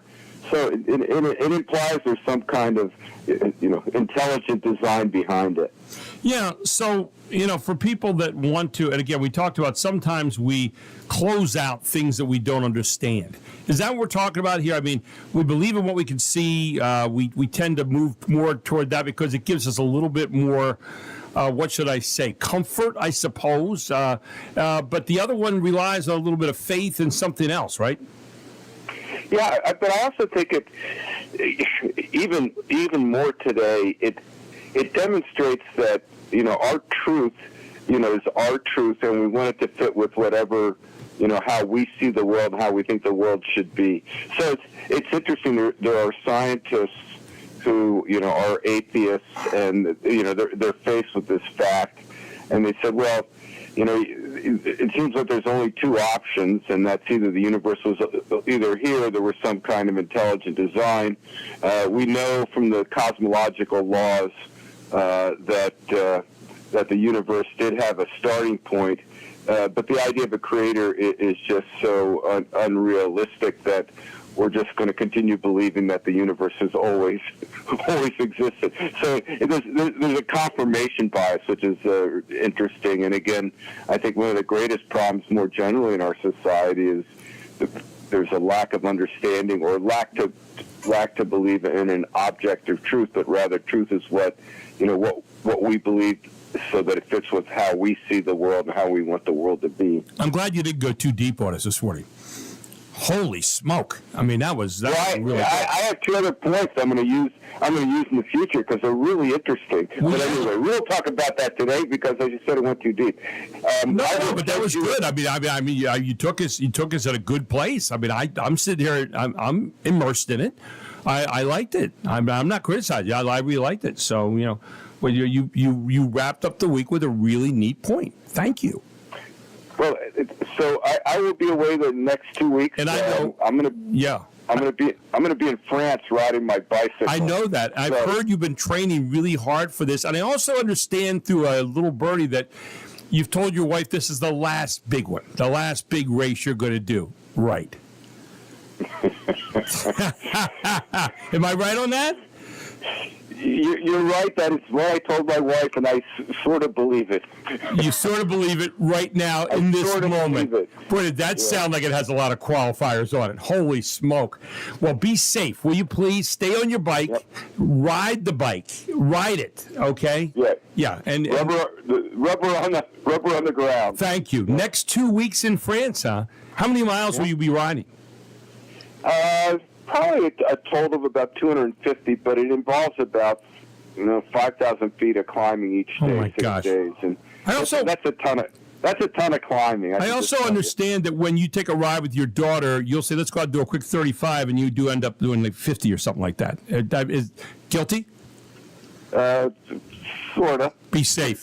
Have a good time. I got to run. Always good talking to you, my friend, okay? You too. Have a great time in France. Dr. Nick Pandolidis this morning. Really good stuff. I always appreciate having him on. Don't forget the Revs tonight, 6:10. Also this hour brought to you by Regis Glen Country Club. You can find them at regisglen.com. All of the great reasons to join there, from golf to pools to to the great casual dining to pickleball to tennis. It's all right there for you. Call today at 717-747-1919 or go to regisglen.com and tell them Gary Sutton proudly sent you 6:10 airtime tonight as the Revs take on Lexington, 6:30 first pitch. Coming out to the stadium tonight, I'll be out here. You can go to yorkrevolution.com for tickets or stop by the Shipley Energy ticket office. Thanks to Mark. Thanks to all of you. Have a great week. Don't forget the York State Fair still has a couple days to go. Get in there and visit that as well. I'll see you on Monday. It's 9 o'clock.